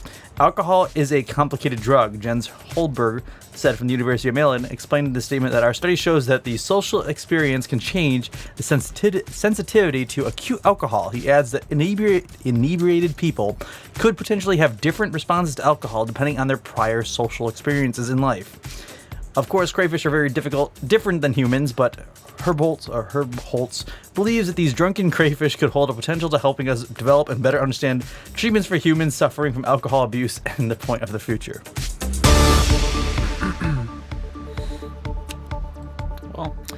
Well, I'm gonna go out and buy some crayfish. Want to go to Buffalo and buy some cocaine? Yeah, we'll test our. We'll Meet an alleyway to buy some crayfish. We'll do our own experiment. Yeah. Meet in an alleyway to buy some crayfish. What are you here for? Crayfish. You got that cray? All right, you got smoking the crayfish. All right, Rye, you need to read that the one that you just found. Oh yeah. Because this one's gonna be great. Here we go. Drunk fish convince sober ones to follow them around. It's a good thing that fish can't operate a vehicle. Not only do drunk zebrafish swim extra fast, but they somehow get all the sober fish to follow them. Dude, follow me. Oh no. Oh, dude, I know where the party's at. I like how they swim faster when they're drunk. Essentially, a drunk fish becomes the designated driver for the whole group. Although a fish is only marginally like a human, fish can be convenient subjects for scientists who want to study the effects of alcohol. That's because to get a fish tipsy, you don't have to force it to drink anything. You just have to put it in the tank. You only have Force to put drinking fish. That's so wrong. You only have to put a small concentration of alcohol into its tank. Maurizio Porfiri, an associate professor at the New York University Polytechnic Institute of Engineering, used this technique to show last year that drunk zebrafish don't fear robotic predators. I'm not afraid of you, Mr. Roboto. For his latest study of intoxicated fish, Porphyry and his co-authors had their subjects swim in 3 different alcohol concentrations. 0.25%, 0.5%, and 1%. The highest concentration translates to about a 0.1% blood alcohol content in the fish, Porphyry says, above the legal limit of 0.08 for people in the United States. I almost thought he was going to say for fish. Above the legal limit for fish. Earlier studies had found that a moderate dose of alcohol makes fish more active, while a higher dose slows them down. But for this study, Porphyry wanted to see how an alcohol-exposed fish would behave when it was surrounded by sober ones. I'm sorry, I'm just swimming while intoxicated. An SWI. After letting each zebrafish soak for a while in a beaker of water and ethanol, he dropped it into a tank with 4 sober zebrafish and watched them interact for 5 minutes. A camera recorded the group from above so that the scientists could measure the fish's movements using a tracking algorithm they'd recently developed. A tracking algorithm specifically for drunk fish movement. Yeah. Dude, I got so drunk. Just follow me. We'll get back there. Alcohol-exposed fish swam faster in a group than they did alone. This might be because moderate intoxication makes them hyperactive, as earlier studies found. They may overreact to the stimulus of seeing other fish nearby. Moderate amounts of alcohol are also known to lower fish's inhibitions, making zebrafish more aggressive and less afraid of unfamiliar things or predators. Meanwhile, the 4 sober fish didn't ignore their intoxicated peer as it zipped around the tank. They followed it. There are a couple of possible explanations for this, Porphyry says. Maybe something about the drunk fish's one-on-one interactions with the other fish made the group as a whole move in the same direction. Or maybe the sober fish looked at their non-sober tank mate and saw a leader. It's inspiring. He's not afraid of anything. He's a good leader. It is likely, Porphyry says, that the drunk fish's uninhibited behavior is perceived as a boldness trait, thus imparting a high social status. Wow, that's dangerous. As they followed the drunk fish, the sober ones also sped up to keep pace, swimming roughly a third faster than they would have otherwise. The very drunkest zebrafish, though, lost their leader status. Fish that had been exposed to the highest alcohol concentration began to lag behind the rest of the group, following instead of steering. Oh my god. Since higher alcohol doses have sedative effects, Porphyry says, the drunkest fish slow down and start to display sluggishness in response to the rest of the group. Porphyry isn't ready to conclude that being buzzed turns humans into better leaders. It's true that one reason to study alcohol imbibing zebrafish is to make comparisons to human behavior, but these similarities exist at a very basic level, he stresses. It would take many more studies to draw direct parallels between ethanol-dunked zebrafish and soused people. Perhaps by then the fish will have learned how to designate a driver. Beautiful. There's a footnote saying, please don't kill your fish trying to do this at home. I don't want little Betazoid's blood on my hands. Damn it, well, there goes my plans for the night. Who's got some fish? I do. Do you really? No. Oh. Not at my house. Say. Parents' house. Well, you don't live there anymore, so let's go. Dump some Everclear in there. Figure out how many gallons are in there, then, do some math and figure it out. 100% alcohol? No, 90. If you drink the Everclear first, you won't have to do the math. If you drink the Everclear first, you're going to die. Then you won't get fish drunk. Cart drank the Everclear first. He fell asleep. We all died. What is it with you guys and people falling asleep and then having that be embarrassing? Sleep is just kind of something that happens, but for you guys, it's like, oh, this person fell asleep, and you guys take pictures of them and stuff. Well, that's what we do, because you guys have collections of each other sleeping on your phone. Yeah, I have pictures of Zed, Pharaoh, like asleep in my van, on the way home from AC. Mind you, I'm driving, and they're dead ass asleep, so I'm just taking pictures of their faces and everything like that. And I don't know, he's got pictures of me from MCFC, just passed out on the bed. And you're I wake up and you're in my face with your phone. I'm like, stop it. We just know. I don't know why. If you fall asleep, I'd probably take pictures of you. Good to know. Don't fall asleep around me, because I'll take pictures of you. Where's the coffee? Yeah, I can't fall asleep. CJ, take a picture of me. However, falling asleep in fursuit's a totally different thing. That's just cute. You sing Disney tunes and lay on the floor for hours. Hashtag FE 2017. Because that's all we did. It was pretty great. I remember you guys were pretty out of it when I saw you. Before I went to bed, you guys were basically asleep already. It was 4 a.m. We're on the ground just singing. You were just lying on the floor in this one section of the hotel, singing Disney music. Yep. And apparently it was like the correct section because like it was like the section right before they closed everything off and kicked everybody out. Right. But we were like right before that checkpoint. So we're like, we fell down on the floor in the right spot. And just hours just singing Disney. That's great. With our competition. Somebody suggested Neverclear. Neverclear. That's what I call it. Neverclear. Neverclear.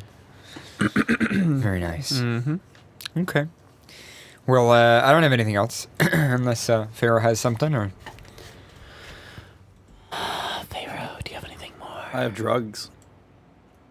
Alcohol to drugs. Talking about drugs. We're really hitting the big Yeah. topics tonight, guys. What happens when you really drink the shaman drink ayahuasca? What? What? Explain. How do you find these?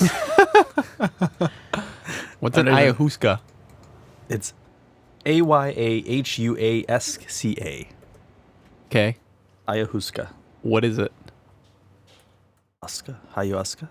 Ayahuasca? Ayahuasca. Ayahuasca. Ayahuasca. What's like your persona? Ayahuasca. Ayahuasca. It's like Canadian. Ayahuasca. Ayahuasca boy is also. Ayahuasca boy. Ayahuasca. Damn it. Well, this drug would probably make you feel like you're a real dog and then flying through space. So, sick dude. If I was never mind. As you're looking at yourself fly through space as a real dog. What the fuck? That's an out of body experience. And which is what this drug is known for. Out of many bodies. Out of many bodies. Out of many bodies experience. That's one. You're looking at yourself flying through the sky. Like Inception. You're like, you just go into a body, into another body, into another body, then watching all the bodies like jump out of each other's mouths like into space. Wow. Fuck, I'm high. Once again, reminder, we are not even on drugs right now. None of us really do drugs, I don't think, right? No. Yeah, I don't think any of us really do drugs. I'd like to. No. Try some Okay, ayahuasca. out of all of us, you're the one that's not allowed to do drugs. What if Pharaoh was Because- just like on top of everything in his life on drugs? Like, what if you gave him Pharaoh the drug? starts doing drugs He starts and he's responding like- to people online. He's successful. He checks He's his like email. I'm a business owner. CEO, like huge business out of like New York City. Like He shows up everywhere 15 minutes ahead of time. I'm on time. Yeah, because I'm 15 minutes early. Yeah. Also on drugs. I'm also on drugs. But I made $1 billion yesterday, so that's a And plus. Fox on Wall Street. Blue Fox on Wall Street. Maybe that's what you got to start doing. Start doing drugs. Start doing drugs, yeah. Don't limit yourself. Don't limit yourself. Don't limit yourself. Remember, this is the land of the free. And the home of the drugs.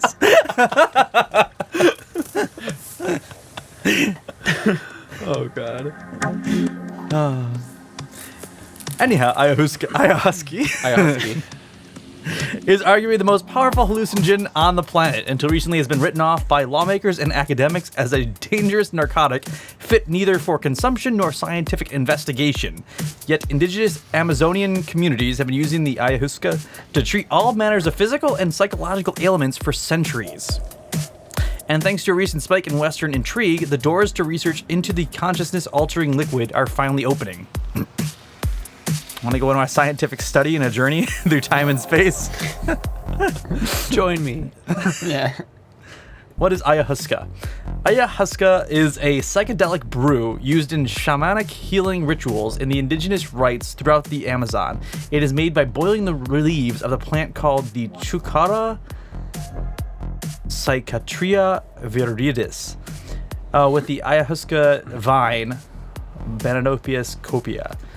The former contains a potent psychedelic compound called dimethyltryptamine, DMT, which is interestingly is found in nearly all plants and animals we eat. Interesting. However, upon arrival in the gut, it is destroyed by an enzyme called monoamine oxidase. So it doesn't reach the brain and produce its hallucinogenic effects. That is where the B-capi comes in. It contains a compound called monoamine oxidase inhibitors that block these enzymes and ensure that the DMT reaches the brain intact, resulting in an intense psychedelic trip, typically lasting 4 to 6 hours. Holy shit. Have fun, guys! Feels like longer, though. Oh, I bet. You're stuck in that for 6 hours. Yeah, no thanks. That's like being stuck on a roller coaster and they just keep shoveling you through like you're gonna keep going. No, it's stuck on a roller coaster that goes up and then you just keep going down. And it's just 6 hours. You're just down. A whole bunch of fuck. Oh, so like the show. Yeah. We're stuck here for 4 hours and just a whole bunch of shit. What if FurCast is literally just a drug trip this whhole show? We walk in, we don't know it, and we just get drugged as soon as you walk in the house. Well, we're really only here for 5 minutes. That's true.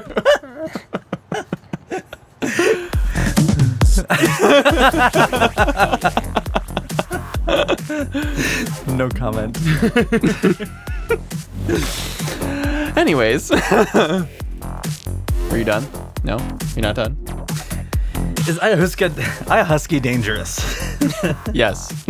Jordi Rebo, who studies the effects of ayahuasca on the human brain as part of the Becky St. Paru research program, told the IFL science team that the active principles from both the BCAPI and the Verdis are clearly from the organism after a few hours, so toxicity and overdosing is actually very unlikely.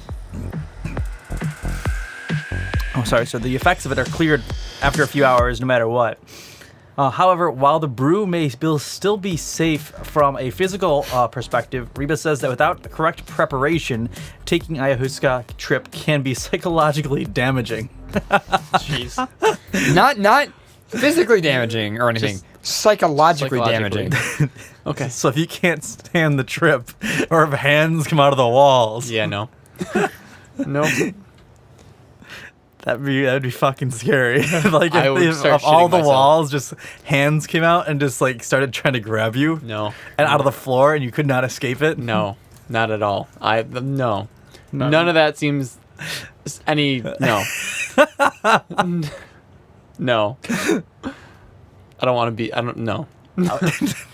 I'd be shaking every hand. Nice to meet you. Nice to meet you. See, you Nice would to be. meet you. Like, a normal person would be fucking terrified. Freaking out. And you'd be like, hi. How How are you? I'm Pharaoh. How are you? How are you? How are you? How are you? How was your In real life, you're just like holding onto a chair. Yeah. How are you? Shaking the How chair. are you? Hi. Hello. How was your trip? I shook all the hands. I shook all the hands. It was very successful. Meanwhile, your room was like trash. Why is your room such a mess? Well, there are a lot of people in here. There were a ton of people. So many hands. So many no hands. people, just hands. What was the hand? Somebody vine? in chat says Paul Wall. Paul Wall. Paul Wall. Paul Wall. But I heard Paul Wall. A Paul Wall. Paul Wall, like the rapper Paul Wall. Paul Wall. Paul Wall. All the paws. Paws. Reminds me of all the vines that we did with hands. Remember? Yeah. Vine.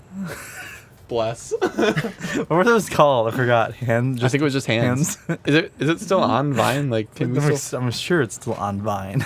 Isn't Vine, Vine doesn't completely exist. down? Yeah, Vine's completely down. Did they do anything with all the videos? I have no clue. They're archived. Like, Oh, you are can they? still view the videos. You just can't add any more to the site. And they Oh, switch okay. over to Vine. Where do Camera. I find them? Just Vine. Okay. Yeah. Easy enough. Can I search? I don't even remember what my name was. CJ Husky. Yeah, probably. Reminder: we're not on drugs right now. I don't remember if I had like. name was. Oh, I can sign in still. Who are you? I think it was like CJ I can underscore sign Husky. in with Twitter. Welcome to 2017. Welcome to. I don't know any of this shit. Oh, God. Oh. This terrifying image of hands coming out of the ceiling. Oh, fuck that. If that's what that's like, nah, dude, I'm good. Nah. Show you. Yeah, fuck that. I want to be shaking those hands. Nope. That's creepy as fuck. Yeah, that's really fucking creepy. I'd high five them all. Yo, dude, high five. I'm winning. Everyone wants to give me 5 hives here. You just Five hives. Five hives. If they all come out of the floor as well, you do like a stage dive and you like ride the hands on them. Actually belly flopping onto your animals and they're trying to run away. And you feel like you're going across the floor. Stop it. Anyhow, back to drugs. Yeah. Yeah, back about that. Taking ayahuasca a trip can be psychologically damaging. Some people may experience anxiety due to the intense and unnatural nature of the experience. This is often the case when travelers to the Amazon who take ayahuasca with people that they don't know or trust it in an unfamiliar setting. See, that would fucking creep me out. Being in the Amazon and then taking that drug and then like running into the woods. Yeah. Yeah, no. Yeah, that'd be fucking no. Oh, look at that white man just run into the woods. Bye! Lions and tigers and bears. Oh, my. Indeed, while the members of the indigenous Amazonian communities are primed from birth to be able to deal with the visions encountered during their ayahuasca trips, Wow, that's amazing. Western backpackers can often be overwhelmed by their psychedelic experiences. Can we buy some of this? It's not regulated yet. Yourself is a manifestation of some higher thing. This is actually what's in this track. I just never play this part. Am I on drugs? As scary as it sounds, the mind-escaping trip generated by the ayahuasca has been found to be therapeutic in value. People who have taken ayahuasca report have been confronted with the painful and personal issues of their lives. They claim to have gained new insights into these issues, helping them come to terms with them, says Reba. We've even seen people manage to overcome heavy cocaine and opiate addictions after a series of ayahuasca sessions. So you face your inner demons. So this is like extreme weed. Yeah. You face your inner demons. You battle out in your mind against your inner demons. Yeah, I'm okay with this. I'm okay with not doing this. Just an army of pharaohs charging at you. Oh, no.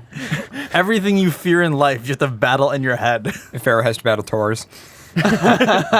Stampede. I would spawn chainsaw hands, like, what's it called? From Evil Dead, and then just like... Oh, yeah. Ash Williams. Damn it, somebody just quoted me in the chat room, Paradox. This is like extreme weed.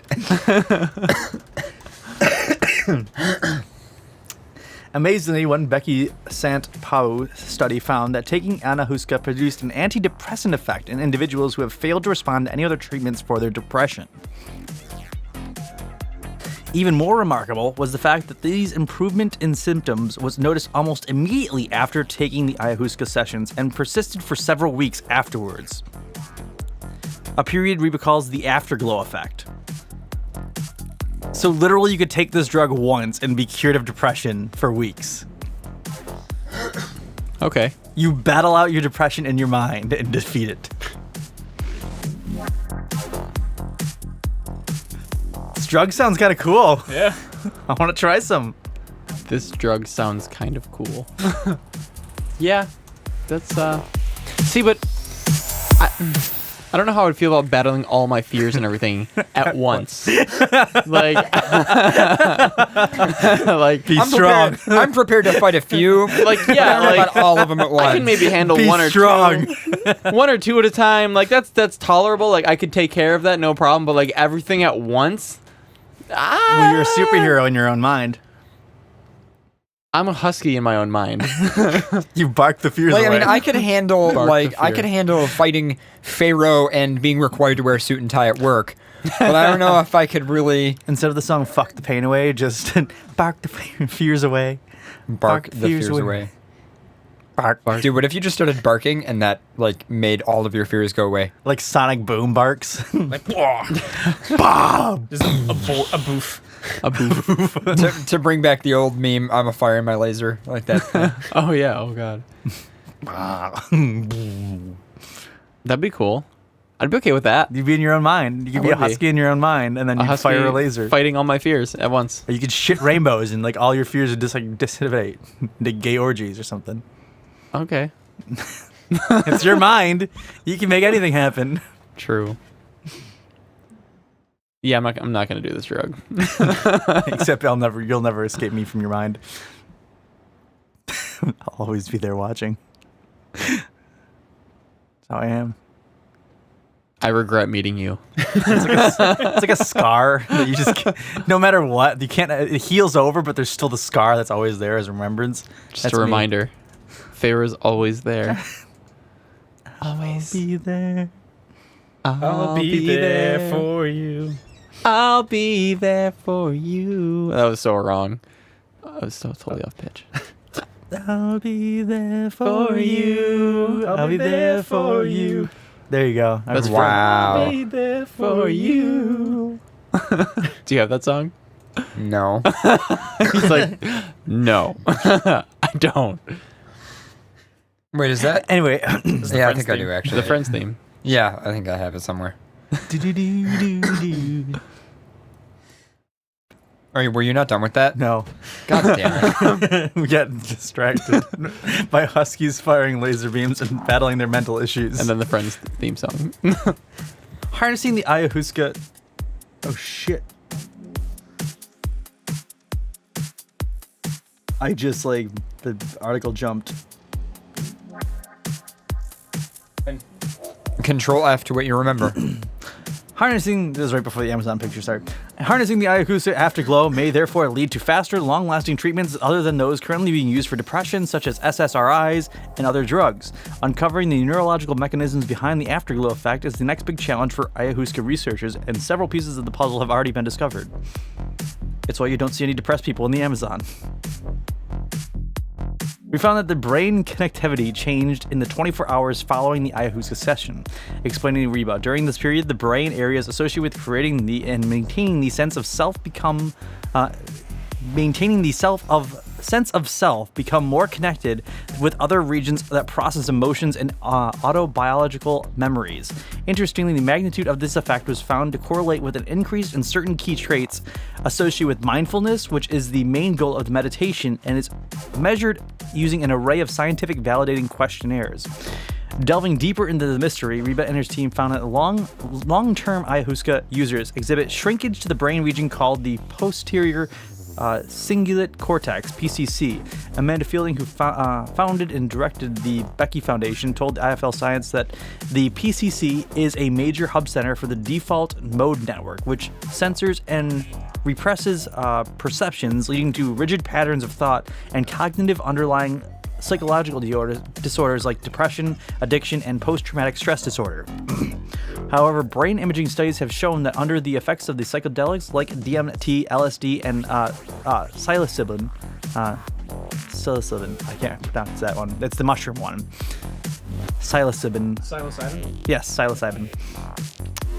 The repressive control of the default mode network is lessened, so therefore the whole brain connectivity and perception becomes much richer and more full. It resets the psyche, and people often find that they can break free from their compulsive patterns of thought and behavior, reaching almost a state of enlightenment. Streams are back, by the way. For whatever reason, we lost the HD machine. For some reason, the Ethernet connection went out on it. It's really weird. Everything's back up.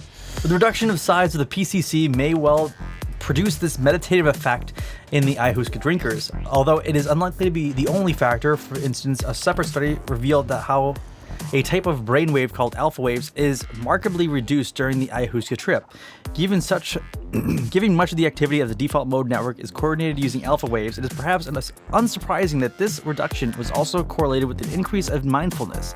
Even more intriguing is the fact that similar effects have been found in the brain during meditation, suggesting that both the ancient healing practices that may activate the same neurological circuits in the order to bring around their therapeutic effects. Overall, we proclaim that the ayahuasca three main areas of potential application are the treatment of addiction, depression, and psychological traumas. Yet the Fielding points out that we are also in the foothills of undiscovering how these compounds work, and much more important research is needed to unlock the secrets of this ancient hallucinogen.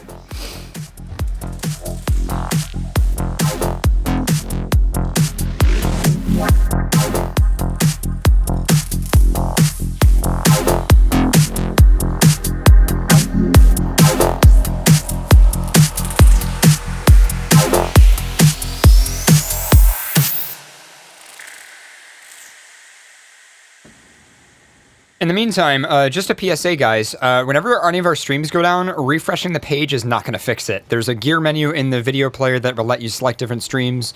You could also try opening a new tab to see if the audio feed works. But it's kind of funny because whenever anything goes down, there's immediately a million disconnects in the chat room because everybody tries refreshing the page. It's like, guys, it's not. No, a computer in the studio went out. I'm sorry. It wasn't anything like that. Yeah, for whatever reason, the Ethernet connection just went out on that machine, so it's back already. And I've got this machine doing audio feeds in the meantime. So yeah.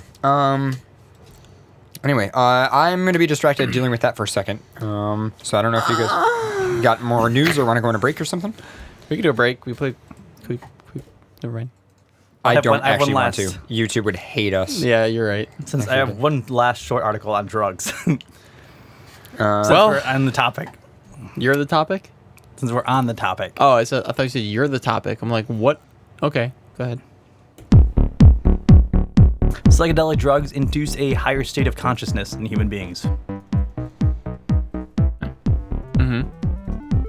And? I can see this. People who have taken psychedelic drugs often attest to experiencing deep insight into their state of well-being. Now, researchers may have proven this for the first time, and that these drugs actually do take place in those who take them in a higher state of consciousness. Published in the Journal of Scientific Reports, the study found that those who have taken LSD, ketamine, or psilocybin, I can't say this one, and mushroom drugs. Really quick, just because we're talking about this in the chat, guys. Our one streaming provider, Linode, and also Cloudflare are having an issue. It has to do with the way caching is configured on our edge nodes. I highly recommend, if you're having issues with the video feed, make sure you're selected on one of the AWS settings or Akamai. I would not use Linode or Cloudflare or Otto because those providers are having issues tonight. Sorry about that.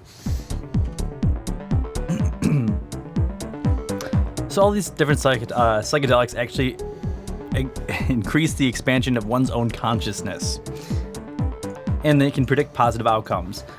On what neuroscientists have measured the consciousness is to look at something called the neural signal diversity. This assesses the complex brain activity is given at any given point in time, providing a mathematical index of the level of consciousness. For example, a waking up brain has more diverse neural activity than a sleeping one, which means that it is a higher state of consciousness.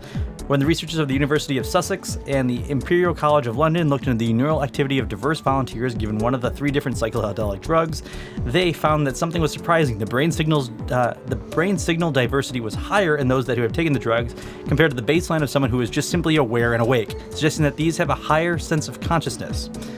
During the psychedelic state, the electrical activity of the brain is less predictable and less integrated other than during the normal consciousness wakefulness, as measured by the global signal diversity, explains Professor Ellen Seth in the University of Sussex. Since the measure has already shown its value as a measurable of consciousness level, we can then say that psychedelic states appear to be a higher level of consciousness than a normal state, but only with respect to this specific mathematical measurement. This does not, the researchers point out, mean that taking these drugs have a better or a more advanced state of consciousness than those who are not taking it, but it does raise the interesting questions. One of these is that while all 3 drugs analyzed are psychedelic, all 3 work in different ways, which actually lends to support the fact that the results are fairly reliable. It has also been posted that before that the controlled use of these substances could be used to treat conditions such as depression, it has hoped that what they have found out in the study may help inform how drugs can be used in the medical context. And pretty much in the near future, we could probably see these drugs being used in a medical sense. Yeah. Ooh.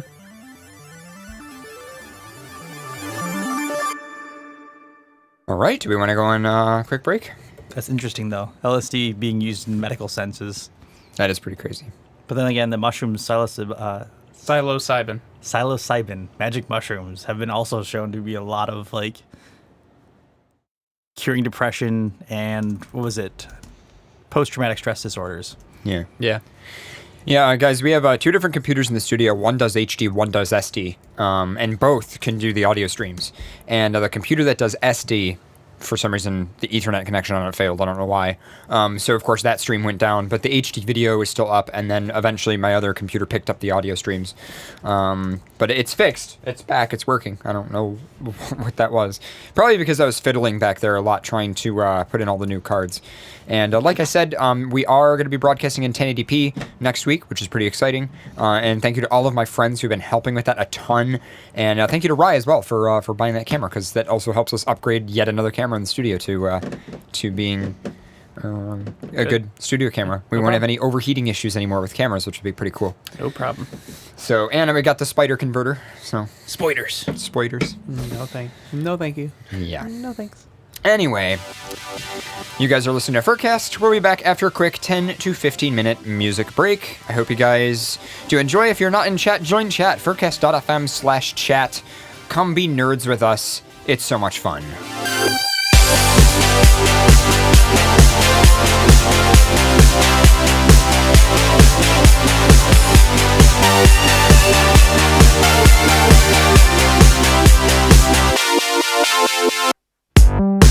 In the silence,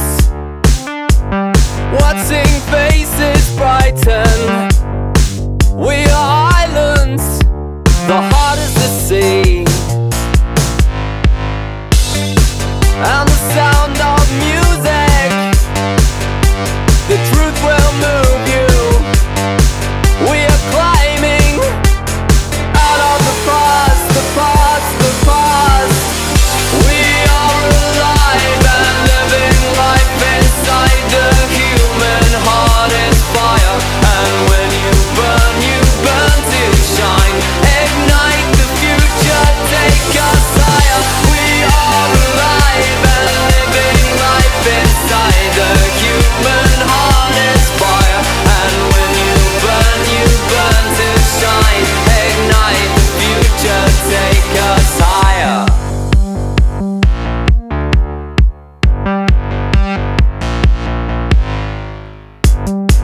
You remind me of someone I might be. You can find me in the mirror when you see. In the spaces, a million faces, one mind to take us further than ever before. We are alive and living life inside the human heart is fire. And when you burn to shine. Ignite the future, take us higher. We are alive and living life inside the human heart is fire. And when you burn to shine. Ignite the future, take us higher.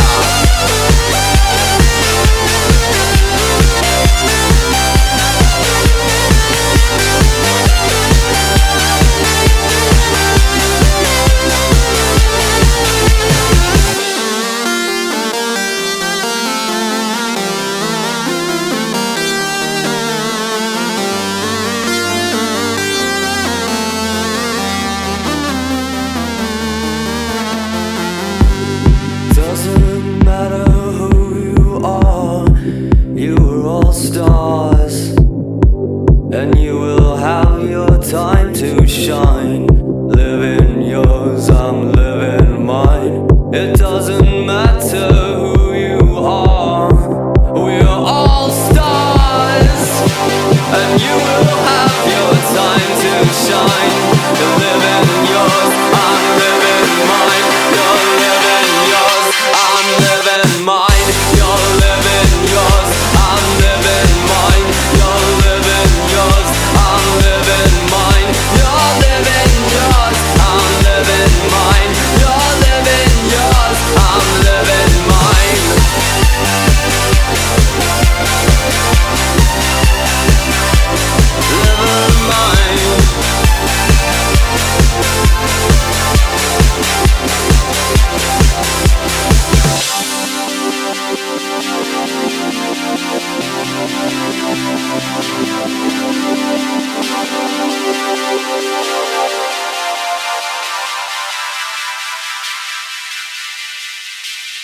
Welcome back to FurCast.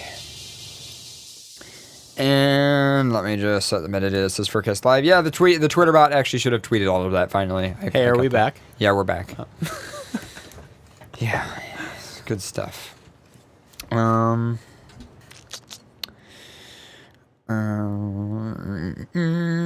going through some emails, just trying to select some stuff, and I'll play our email theme. Let me just get that going. I didn't have the email theme ready, but oh well. And let me just get the lower third ready that says we're reading emails. Like magically make it come on.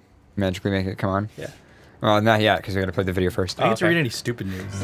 Where has all the good mail gone, and where are all the fans? Where's the streetwise fursuits to fight the rising spam?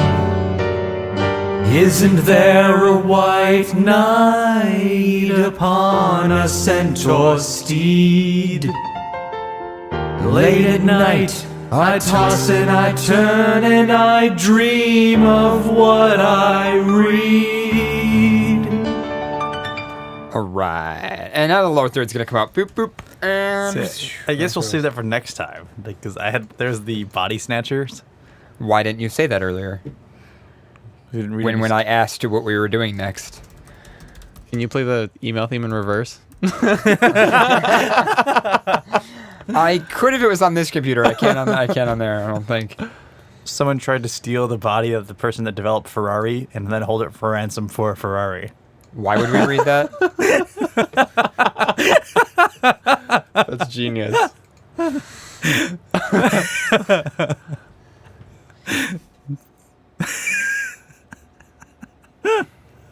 They were gonna steal the creator of the Ferrari's body, and then not give it back until they got a Ferrari. Well, they technically have a Ferrari.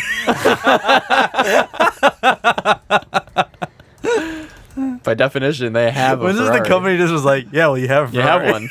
You have the Ferrari. You have the Ferrari. Congratulations. It's all yours. You can't drive this one. Well, you could try, but... They put wheels on it. A motor. That'd be great.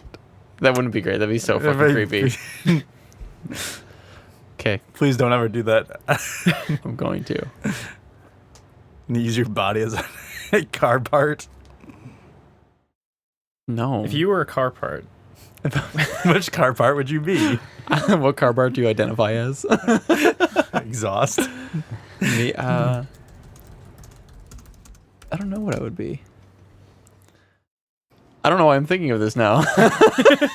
What kind of car part am I? It's like one of those stupid Facebook. It is. You are a car part. What car part would you be? Take this quiz and find out. I think I'd be like... The fuel pump? Headlight? No, I was thinking like exhaust manifold.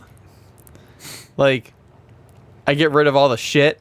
But like, I'm also like a hot mess.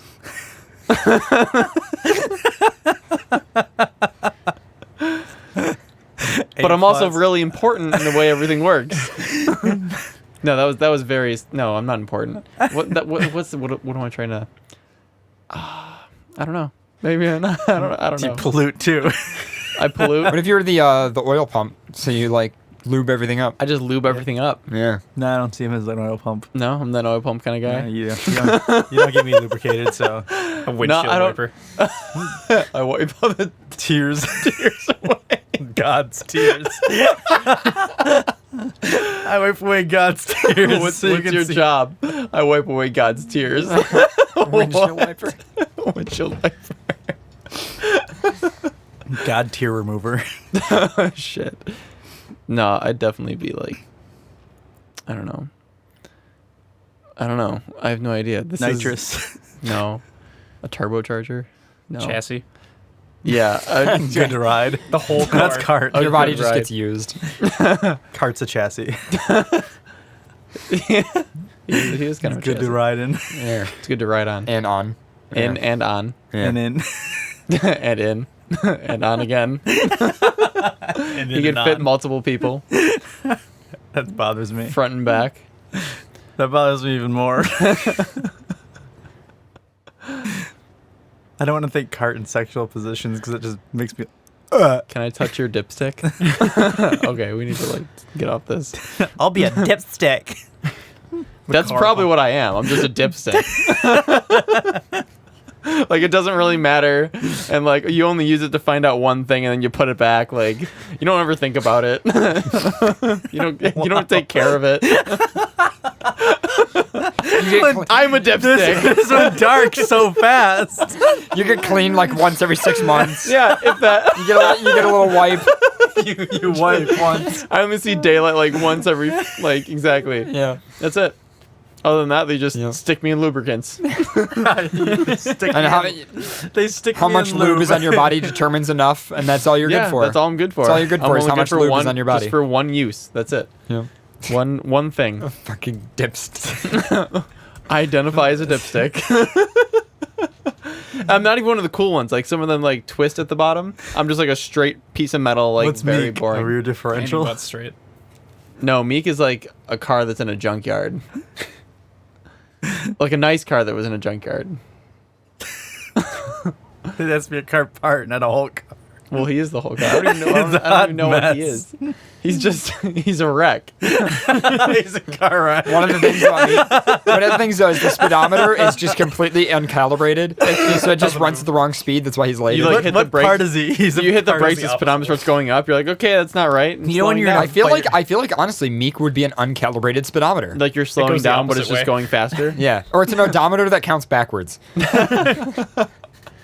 Or a fiery car wreck. When a car hits and it catches on fire and all parts just fuse together. They just melt together. So there's no parts anymore. It's just one. It's part. That's a fiery car part. A fiery car part. Fiery cart fox. Fiery cart fox. That'd be like a flaming cart. The world's shittiest browser. Oh, fire cart. Fire car fox. Fire car fox. Fire car fox. Fire car fox. Sorry. Show me the car fox. Show me the fire. Show me the cart fox. Show me the cart fox. Emails. All right, moving on. That's right. Yeah, we got an email that says, "What happened? My birthday, had my wisdom teeth out. Hello, FurCast. Isaac, the Arctic Fox here. Just last Wednesday was my 23rd birthday. Oh, awesome. I just turned 24. However, coincidentally, on my birthday itself, I had to get 4 wisdom teeth out. Oh, God. For the past 3 days, I've been getting plenty of hydration and bed rest, as well as frequently washing my mouth out with chlorhexidine solution. I'd like to know, have any of you guys gotten one or more of your wisdom teeth removed? If so, how long did it take for any sockets to close up? And did you have any difficulties during the healing period? Thanks for reading. I have not had any of my wisdom teeth out. I have. It was a good time. Yeah. Not really. So I went in. I was in high school. I think it was my freshman year. So I went in, and they put me under, which is great, by the way. I was talking to the girl about high school, and I'm like, oh, this is so cool. And then next thing you know, it was seriously 30 seconds later, and I wake up, and she's like, oh, you're all set. I'm like, what? And she's like, and then I had all this gauze and shit packed in my mouth. So I'm trying to talk, and she's like, oh, just be careful with talking. I'm like, okay, I don't know what's going on. So on the way home, I don't remember. I was told. I called every single one of my family members on my phone, and I don't remember what kind of conversations I had with them. I know my aunt was laughing at me, and I'm talking about stupid shit. I don't know. I went home, passed out, and I woke up, and I had a pillow, right? Mm. Well, the pillow was white, and I woke up and it was red. Oh no.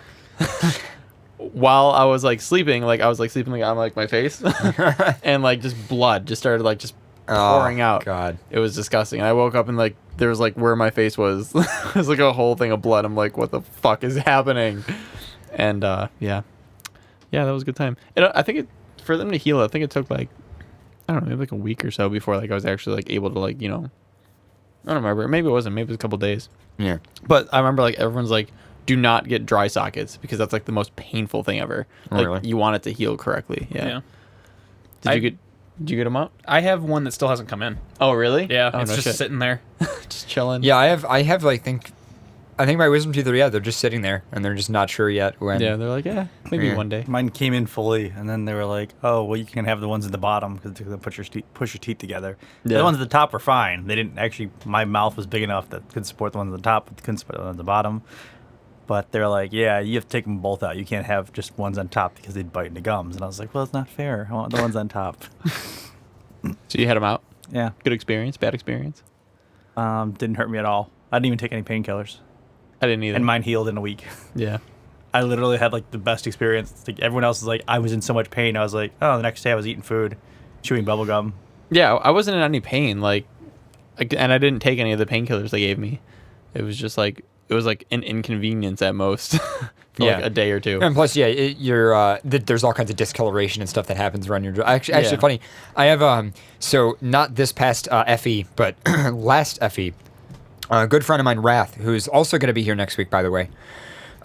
He had his wisdom teeth out that year, and I took a really nice picture with my full frame camera and an 85mm lens. Beautiful picture of him, except you can see complete like skin discoloration in this area from having his wisdom teeth out. Yeah. So it was such a bitch because I had to color correct that whole area of just his face to make and it worked. The picture, it's on my Flickr to this day, and you can't even tell by looking at it.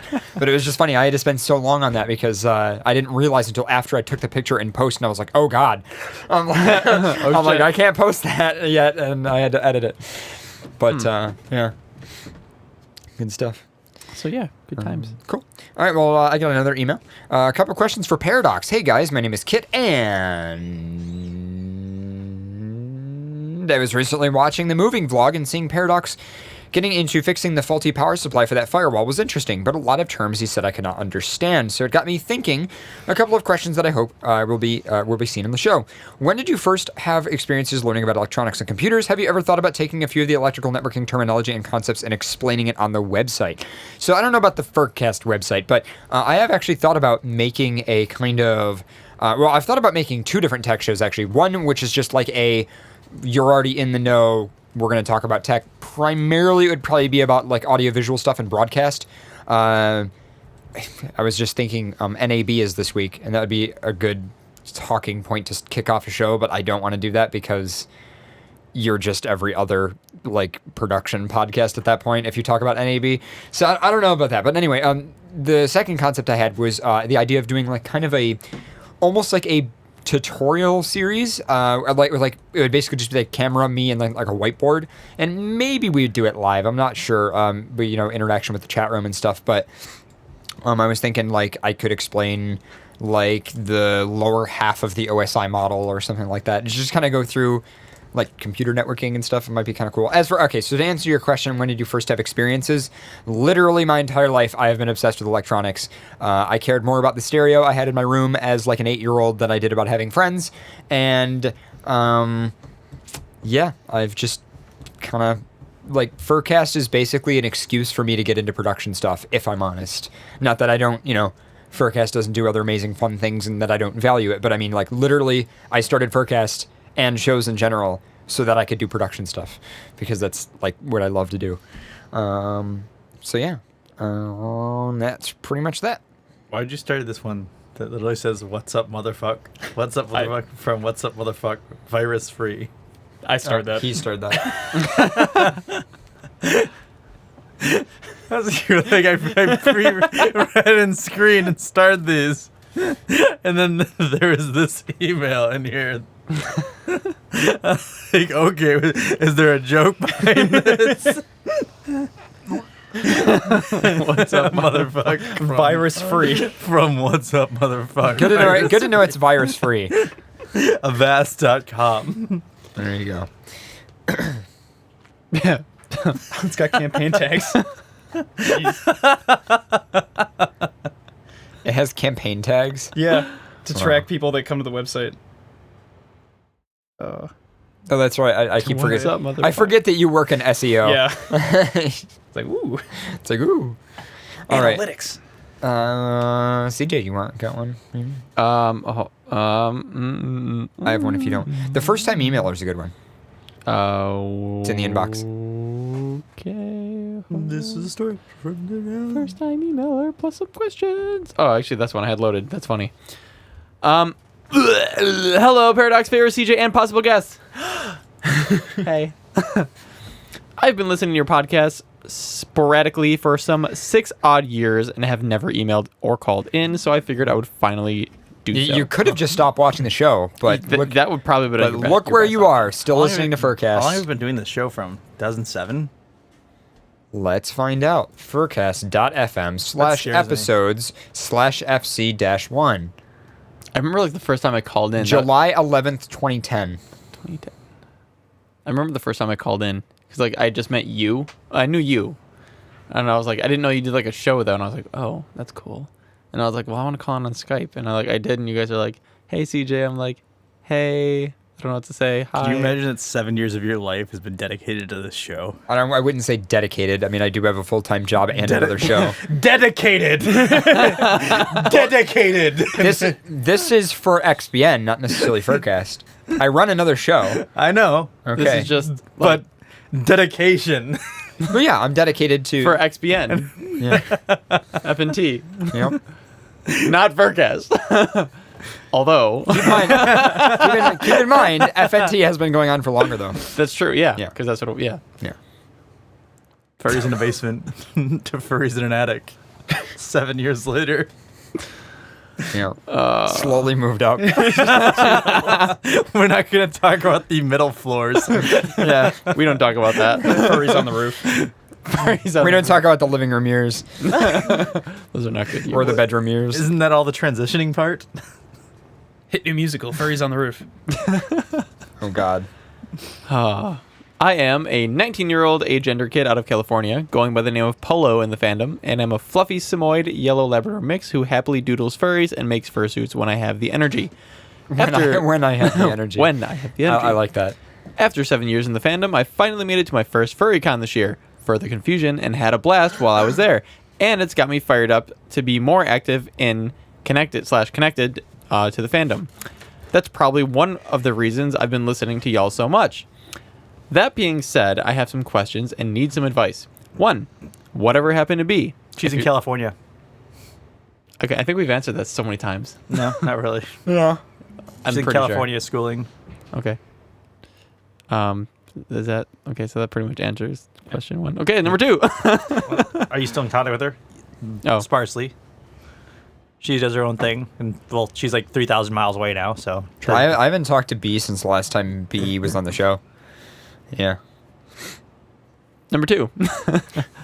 Seeing you guys attending so many different cons a year wants to make me ask, how did you get to the point of going to so many cons, especially the non-local ones? And in your opinions, what are the best ways to socialize and make new friends at cons? You make friends by going to cons. and then you go to more cons. Yeah, you see those same faces, and you're like, "Hey, I know your face. You, that guy. Fuck you."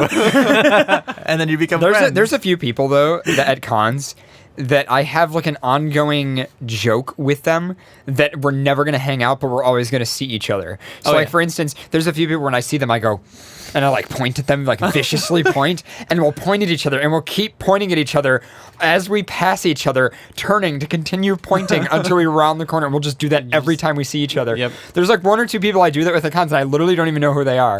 And all I think is Micah, my big, fat, amazing black man. And then there's a few people at cons where like there's one person where like I wanted to hang out with them, and I think it was like an AC or something, and I never got to hang out with them. And then there's the next con. I think his name is Takani, I'll say. But basically, and I'll say that because there's many people named Takani. The next con that I saw, Matt, was like, "Oh, cool, you're here too. We should totally hang out." Never happened. So it's like 5 years in at this point. Every time we see each other, we're like, oh yeah, we're not going to hang out this con. Nope, can't hang out. And then the one time, he was actually bored in the lobby, and I walked up to him, and I'm like, we could hang out, but that would ruin it. and we still we haven't gone to dinner, we haven't hung out at a room party or anything, and it's like, we just continuously, it's this ongoing joke that we can't hang out, because it'll ruin it. So when you say point and stare, all I can think of is Micah, and like his cherubic face, and just smiling and pointing and staring, just... So, as for how do you Did get you to hug so him many at cons? MCFC? He didn't go to MCFC. He didn't? No, but they actually moved. They're about, I think, 3.5 hours from here now. Oh yeah, they're in PA. Yeah, so they want to hang out. So we should, like, when you finish your house, invite them up Definitely. and hang out. I miss them so much. I know. They're fun. I know. Sorry, we're on a side topic because you were saying pointing and Anyways, staring. And all I so- can think of is like so- M's face and just like cherubic and like just like across the bar at MCFC and just staring at us and like disapproving us and like a distance. So how did you get to the point of going to so many cons? So, first of all, if you're younger, what I would suggest is hang out with local furs. Because if you do that and you start to maybe, you know, take trips with them to cons, I mean, that's how, like, I didn't drive to a con. I drove to my first con only a year ago. Like, you actually drove? Yeah, I actually drove. All of the other cons that I've been to, almost every MFF. Forced me to drive. Well, actually, for the most part, I used to ride with Bandit. And then I ended up eventually riding with Pharaoh, but that hasn't happened lately because Pharaoh usually goes to cons on less days. Yeah. So I bought a house, so I haven't been able to go to cons this year. that is, how the hell does that have anything to do with not being able to go to a con? I think I just, like, I started going to, like, non-local cons because, like, I went to a lot of local cons. I'm like, okay, I kind of want to, like, you know. How is it money if you still show up on late Friday? Okay, I'm just not telling a story over here. Your story doesn't matter. I'm sorry. No, it's okay. No, go ahead. No, I'm all good. No, go ahead. I was just arguing No, with Pharaoh. go ahead. I already said what I was going to say. this year. This year. Mm-hmm. What? Huh? I never said this year. I said this year. Okay, moving on. The way you get to so many cons is just, honestly, hang out with local furs, and you'll just start going to them more and more. And, like, maybe try a con that's local and go to it once or twice, and then branch out from there. Like, Or just buy a plane ticket and go to a convention if you want to. Yeah. You could do that. I mean, if you have a job and, like, money and whatever. Yeah. But it's not like I woke up one day and was like, I'm going to go to, like, 5 cons this year. It's just like I went to AC. It was my first con, which was a big I don't think deal. I've ever, like, planned a convention. Like, the beginning of the year, I'm like, oh, I'm going to go to this con and this con. Like, I might, like, look at it and be like, okay, I'll try to go to that one. Mm-hmm. But there's definitely cons that I just go to where I'm just like, I'm bored. The other thing is, go to a con that, like, you know some of your friends are going to as well. Yeah. Or, like, if a bunch of the locals are going. Their point was, what's the best way to socialize and make new friends at cons? And pretty much just going to cons, I feel like you kind of develop friends over time. You just meet people. Yeah. Especially if it's your first few cons, maybe, like, go to some panels, check out the gaming rooms, stuff like that. I'm sure you'll meet people.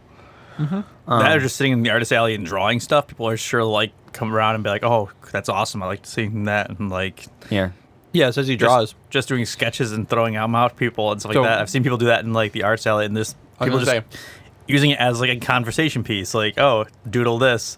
Yeah, if you just sit there and have, like, your artwork out, like at the artist alley or whatever, you're going to meet people. Like, people stop by, talk to you about art and stuff like that. Mm-hmm. That's a good way to probably, spark up some conversation. And I'm sure, like, most people that go to their first cons and stuff like that, they go to, like, different panels and you kind of meet people. Mm-hmm. I wouldn't say I've ever, like, hung out with people from a panel, but, like, you usually kind of see people at different panels and you just kind of just notice people that are around into the same thing that you are. And then as that kind of develops, you see them at more conventions and it's like, hey, how's it going?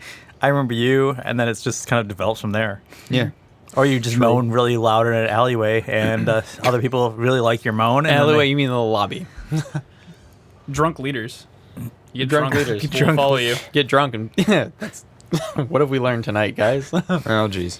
Don't do drugs. But drink. And number 3. But if you do drugs, you can battle inner demons and fight depression. How to be that wasn't drunk. That was, what was it? The DMT. Yeah. How to be truly I'm a husky. happy. Whatever that is. I'm a husky. I'm a huska. I'm a huska. I'm a huska. And note to self, we can buy the plants for I'm a huska for $30. I'm not ready for that. You'd be I'm a huska in real life. That sounds dangerous. Number 3, and lastly, this year I started a new university in a new city on the coast, and previously I had never moved to a new city, or even to a different house. At first I thought I had adjusted pretty well. I was making friends on my LGBTQA plus themed hall and exploring the new city, but now the euphoria is beginning to wear off. Being relatively introverted, I find myself becoming more reclusive, lonesome, and overall pronounce that. Was that melancholic? Melancholic. You're right. Good job. Thank you. Good boy. Yay. You're learning. And I, for once. And I can't shake the feeling that I'm unwanted and too weird for anyone to want to get to know me. I was wondering if you had any advice on adjusting to new places, people, and situations, since this is all so foreign to me. Enjoy being your weird self. Yeah. the more adapted you are enjoying being yourself, then the more people are adapt to being and associating with you. Like when people say like just be yourself, like just do that. But what if yourself sucks? Good point. Well, now we have a conversation. Yeah. I mean, it seems like this person hasn't gone to any meets, right? Like, I guess they have friends in the LGBTQA themed hall and stuff. I would say I just prefer saying the LGBT. I don't like Q and A and plus and. Okay. Anyway, but they said LGBTQA plus. What is the QA plus? Look it up. Queer, asexual, and then plus is everything else. Yep.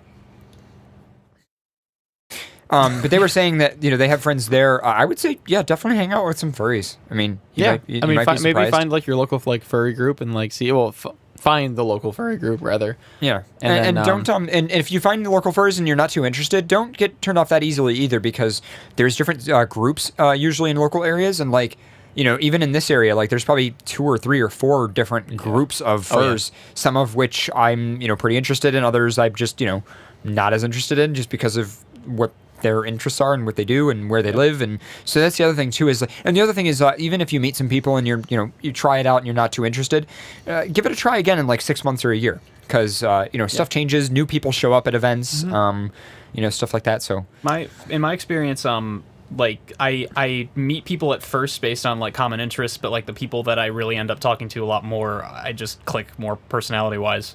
I guess like the interests are common, but like that's not the reason I talk to them. I talk to them because they're cool people. Yeah. Yeah. I'd say that's probably why like I'm friends with like the people who I'm friends with here. Like we don't have like anything in common. Like you don't do cars. Yeah. But like we can sit and talk for like hours. Yeah, pretty much. And do a show. You'll just come over to my house and I sit just and talk hate for you, hours. but I still show up to your house at Blue and bring Tim Hortons breakfast sandwiches. You brought me a Tim Hortons breakfast sandwich. It's pretty awesome. But I ate 2 of them because his wife didn't want one. So I was forced to eat 2. You bought 3, and you probably would have eaten all 3 alone if you hadn't come to my house. So wow. You know what though? He's right. To be fair though, those breakfast sandwiches are pretty good. They definitely lace them with cocaine. I know. They're addicting. Did you ever get a maple breakfast sandwich? No. Although the McGriddle at McDonald's is really good. See, but the problem is like I eat 6,000 calories. Exactly. But it's I eat McDonald's. one and I'm done. I can't. And the other thing is, once I eat it once, I don't want it for like another 2 months. See, I can do Tim Hortons like every day. Oh yeah, same. It's I literally have. It's too easy. I have 4 gift cards for Tim Hortons right now. You're my man. My I love you. entire like family, friends, everybody for my birthday got me Tim Hortons gift cards. My mom knows. Yeah, she knows. She's like, "What do you want for?" You know what? I'm gonna get you a Tim Hortons gift card. That's like the default. I probably have like $100 right now in fucking Tim Hortons cards. Have you ordered a sausage, egg, and cheese and a maple flatbread yet? No. They don't have maple flatbread anymore. They discontinued it at every restaurant. I checked, Really? including in Ontario. They canceled it. You know what I'm really disappointed about, and I know we just talked about this, that when I was at FE, Glucose told me about how you can order a an ice cap with chocolate milk in it instead of the cream. And I've been to like 3 US Tim Hortons, and they don't want, what is it? You said like they don't want to open like a carton of chocolate milk because they're not going to use it and it's just going to go They bad. won't buy or order chocolate milk because they don't use enough of it. Yeah. Okay. So you know how like, you know when you like regular milk and you like do the chocolate mix, it's not the same. Okay. Like it's not the same at all, right? Right. And that's what they say. I'm like, well, can I have an ice cap made with chocolate milk? And they're like, well, we have regular milk that we could put the chocolate mix in, and then make it that way. I'm like, no. Like that's like the same. It's not the same. I'm like that's horrible. Like you should Yeah. be ashamed for even mentioning I have that. to say, some of the ice caps that they have though, like all the specialty ones, like they I just don't came out like- with like an M&M one. I don't like any of them. I don't like no. And like yeah. you'll try them and you're like, okay, I guess that's good, but it's like they're always way too sugary. Original or get the fuck out. Yeah, Like, and that's the thing is Excuse like me, I got the M&M one recently. I got maybe a quarter of the way through it and I just felt completely sick. You want to know something funny? Is nothing changes. What? All the ice caps, all the new ones, nothing changes. It's still the same ice cap. Yeah. But they add a lot. The They'll stuff just they put stuff in it. Yeah, the stuff that they put in it just ruins it though. It's usually a scoop of like brownie mix or something like that that's on the side, but it's still the same ice cap. They're not putting anything else in it. Well, I know, Or- but it is too much though to get those ice caps. I mean, compared to a regular, which I love. Yeah. Whenever I try any of the specialty ones that they offer, I'm always like, I try it, I get it like a quarter of the way through it, and I'm like, this is disgusting. Yeah. But just that's I'm disappointed, Tim Hortons US. I'm sorry. Make me a fucking ice cap with You know what chocolate else? milk You in know it. what else? Real chocolate milk. In Ontario, all of the Tim Hortons locations I've been to have like chicken tender sandwiches. Because that's what I got. Yeah, at FE. and they're it really was good. So good. And I'm like, so fuck. when I picked up TC We don't Fox, have those. when I picked up TC Fox at the Toronto airport, the first thing we did is go to Tim Hortons, and he was of course a fox, so he got the chicken sandwich. And then when we came down back down here in Western New York, he went to one of the locations here, and they didn't have it. They don't have it. Why is that? Why is that? We used to have them. Yeah, I know they We used had to. chicken and the spicy chicken sandwich. Oh, they were so good, They were though. because like Yeah. at FE I got like the it was like a spicy chicken wrap. Yeah. And I was like, wow, for like Tim Hortons, this is really good. Yeah. Like, holy also, shit. you can actually get the club sandwich, but instead of putting mayo, you can ask them to put buffalo sauce on it. It's good. See, I get the turkey bacon club a lot. It's probably because the hold time for the chicken was about 3 hours, 3 to 4 hours, while other meats is like 8 hours you can have it sit. Oh, yeah. So the chicken itself, if you didn't use it, and it was kind of a cost effective because some days you can actually go through a bunch, and sometimes you could, because you can never really make it to be to order, and that's the whole thing what Tim Hortons is with Always Fresh, is that you're supposed to have everything on hand ready to be made within like 20 seconds or less. But Yeah. because of that, you either make too much or make too little, and it's too much of an impossibility to actually keep in contact with. So, and there's no really statistics on how to actually micromanage the selling or sales rate of each things, even though my store did it really well. So I always had every product on file, but it takes a lot of effort to actually do all that. I mean, so half the time I go there at like 3 in the morning, because I go to Tim Hortons a lot at 3 in the morning, and they'll have all of their donuts in stock.